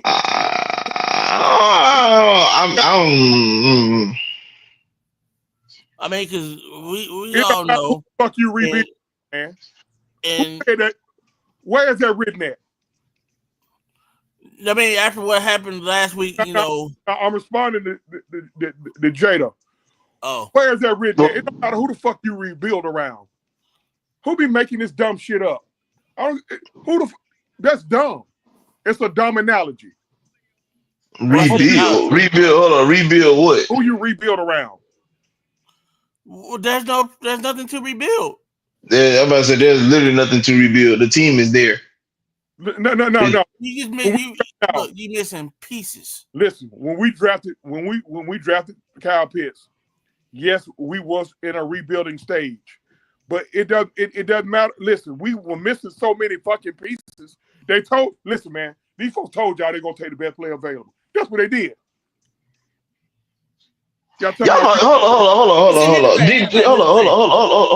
on. Did y'all conveniently forget that when Arthur Smith took the job, when Arthur Smith and Terry Funk, common knowledge where? Where's it written at?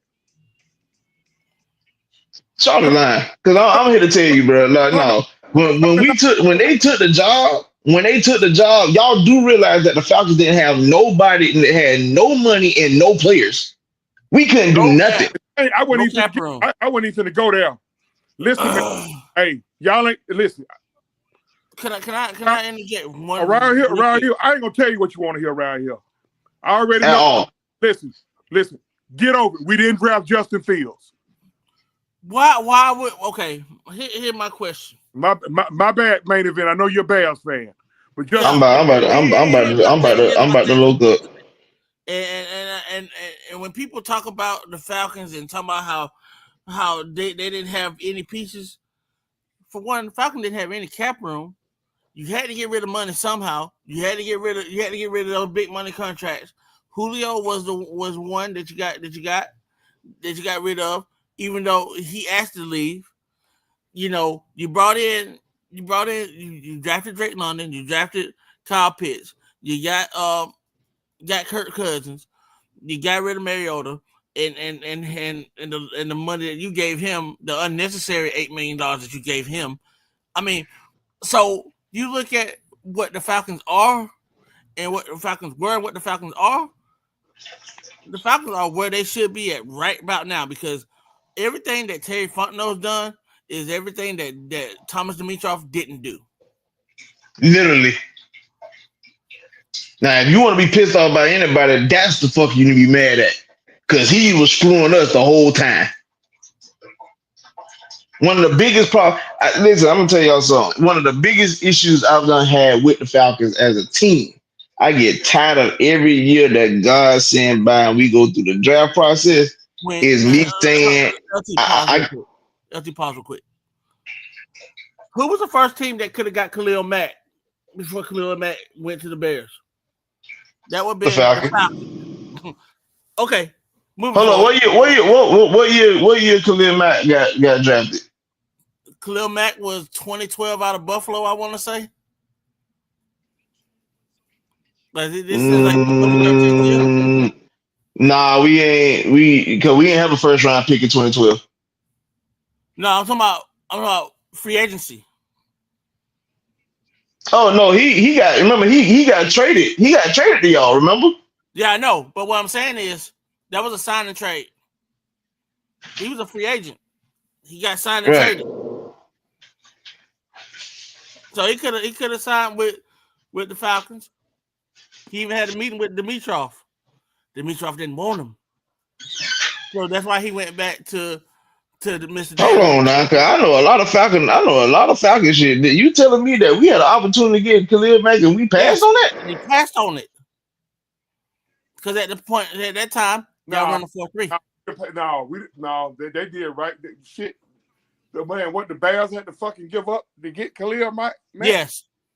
No, that sign and trade deal. But we had to give up all them draft picks, and then we had to pick up draft picks, and then trade them to. I don't know now. I mean, we ain't because we talk about generational talent. Like this man Khalil Mack literally played two different positions and was a first team All Pro at both of them. Yeah. He could.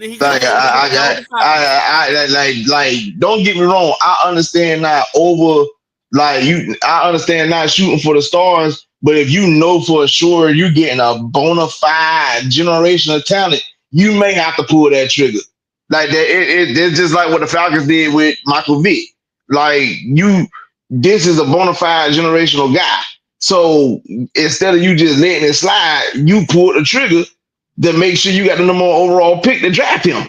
So guess what though? So who was the biggest fuck up then? Hold on. Was it Mike Dicker with the hold on, pause real fast. Was it the Bears with Justin Fields? Hold on, pause real fast, main event. I'm glad LaTravis mentioned that, because guess what? I could play hindsight on that situation with Vic. Because guess what? If we don't take Vic, you know who we got? Who? We would have took LaDainian Tomlinson with the 4th pick, and then that first pick in the 2nd round, we'd have took Drew Brees. Yep. Damn. So we can Drew Brees went 9 overall to we can play. we can play the hindsight 2020 game all day. Damn. Yep, that was the same year. What, 99? 2001? We had the number 1 overall pick. No. We didn't have the number 1 overall pick. Yeah, I had number 4, and then I traded up to number 1. We had a number 4 overall pick. We traded number 1 overall pick to the San Diego Chargers. We traded number 4 overall pick and Tim Dwight to the San Diego Chargers for money. For extra money for the number 1 overall pick. We took Vic with number 4 overall pick because they was going quarterback.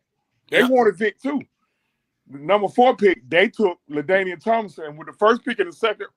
I think they also had the first pick in the second round.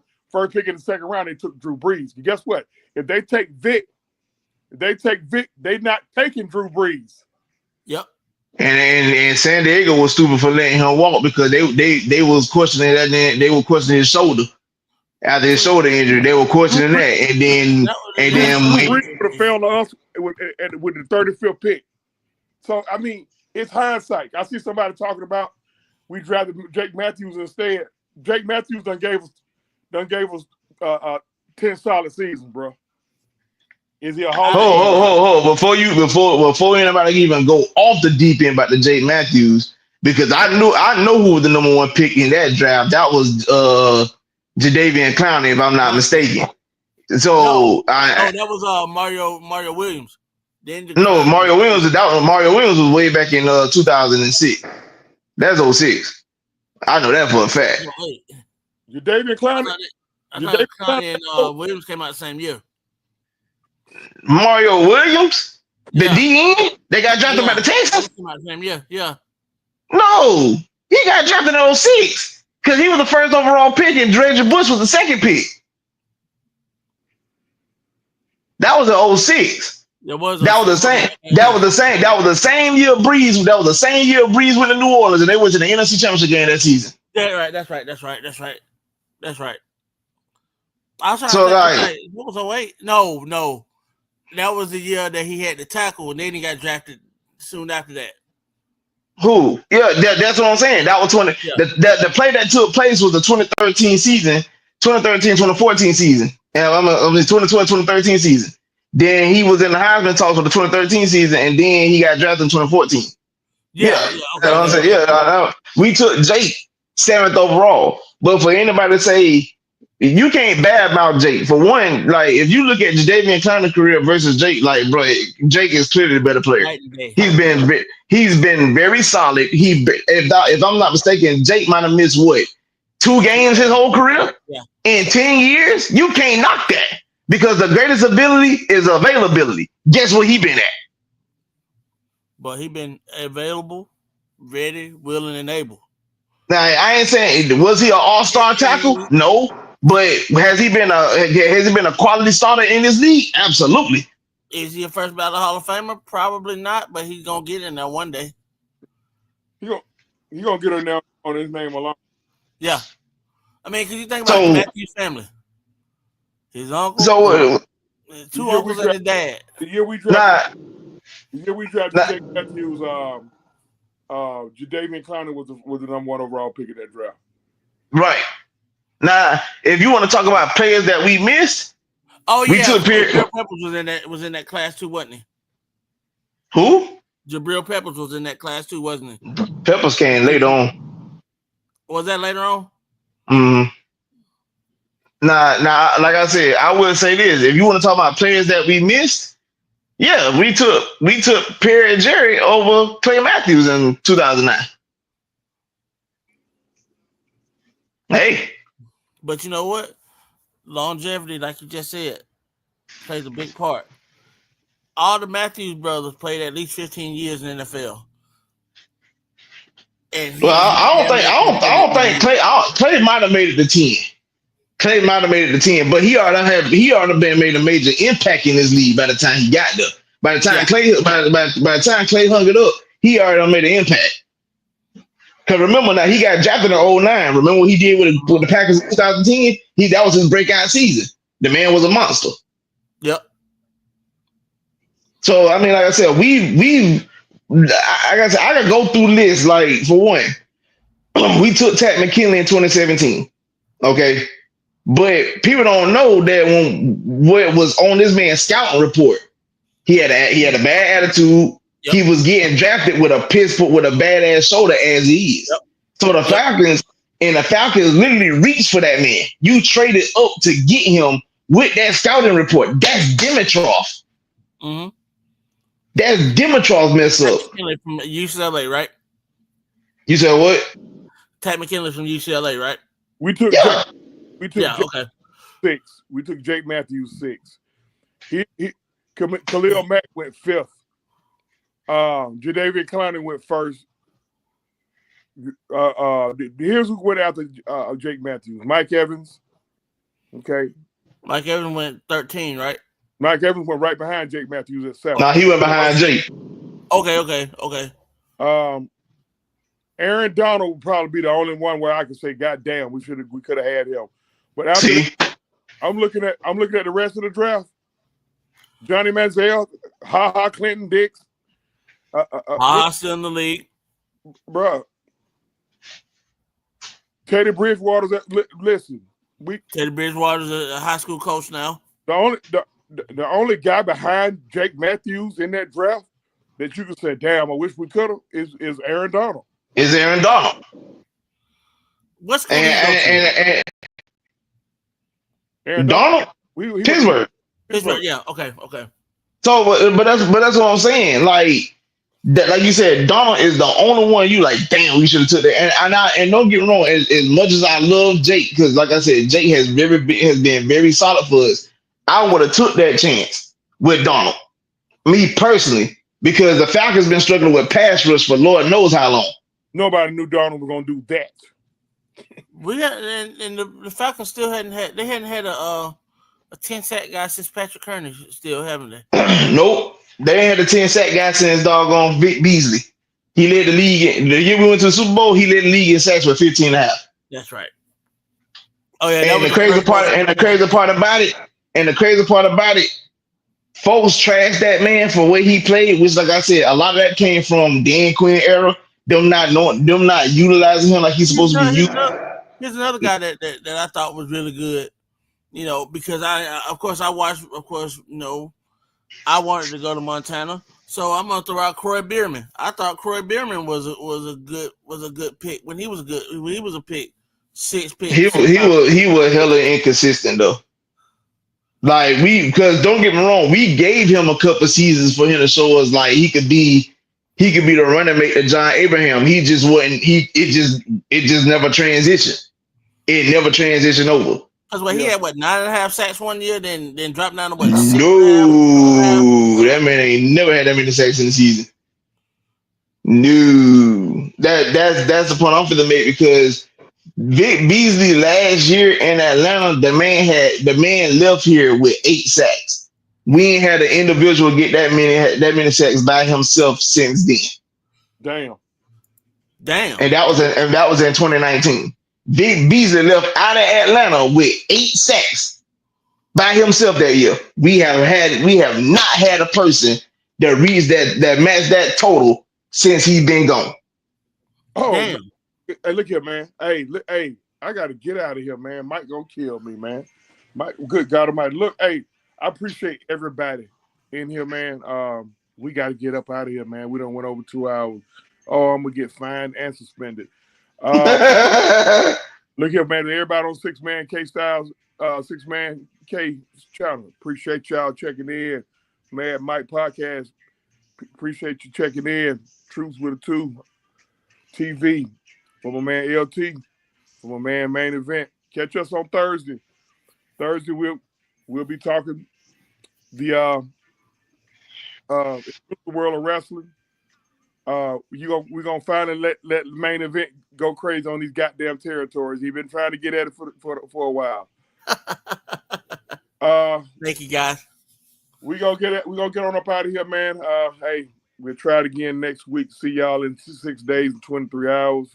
I mean, man, OG Truth with 2 Hertz with a Z. We always seek to speak truth, whole truth, and nothing but the truth. We out. Be blessed, guys. Yep. Yes, sir.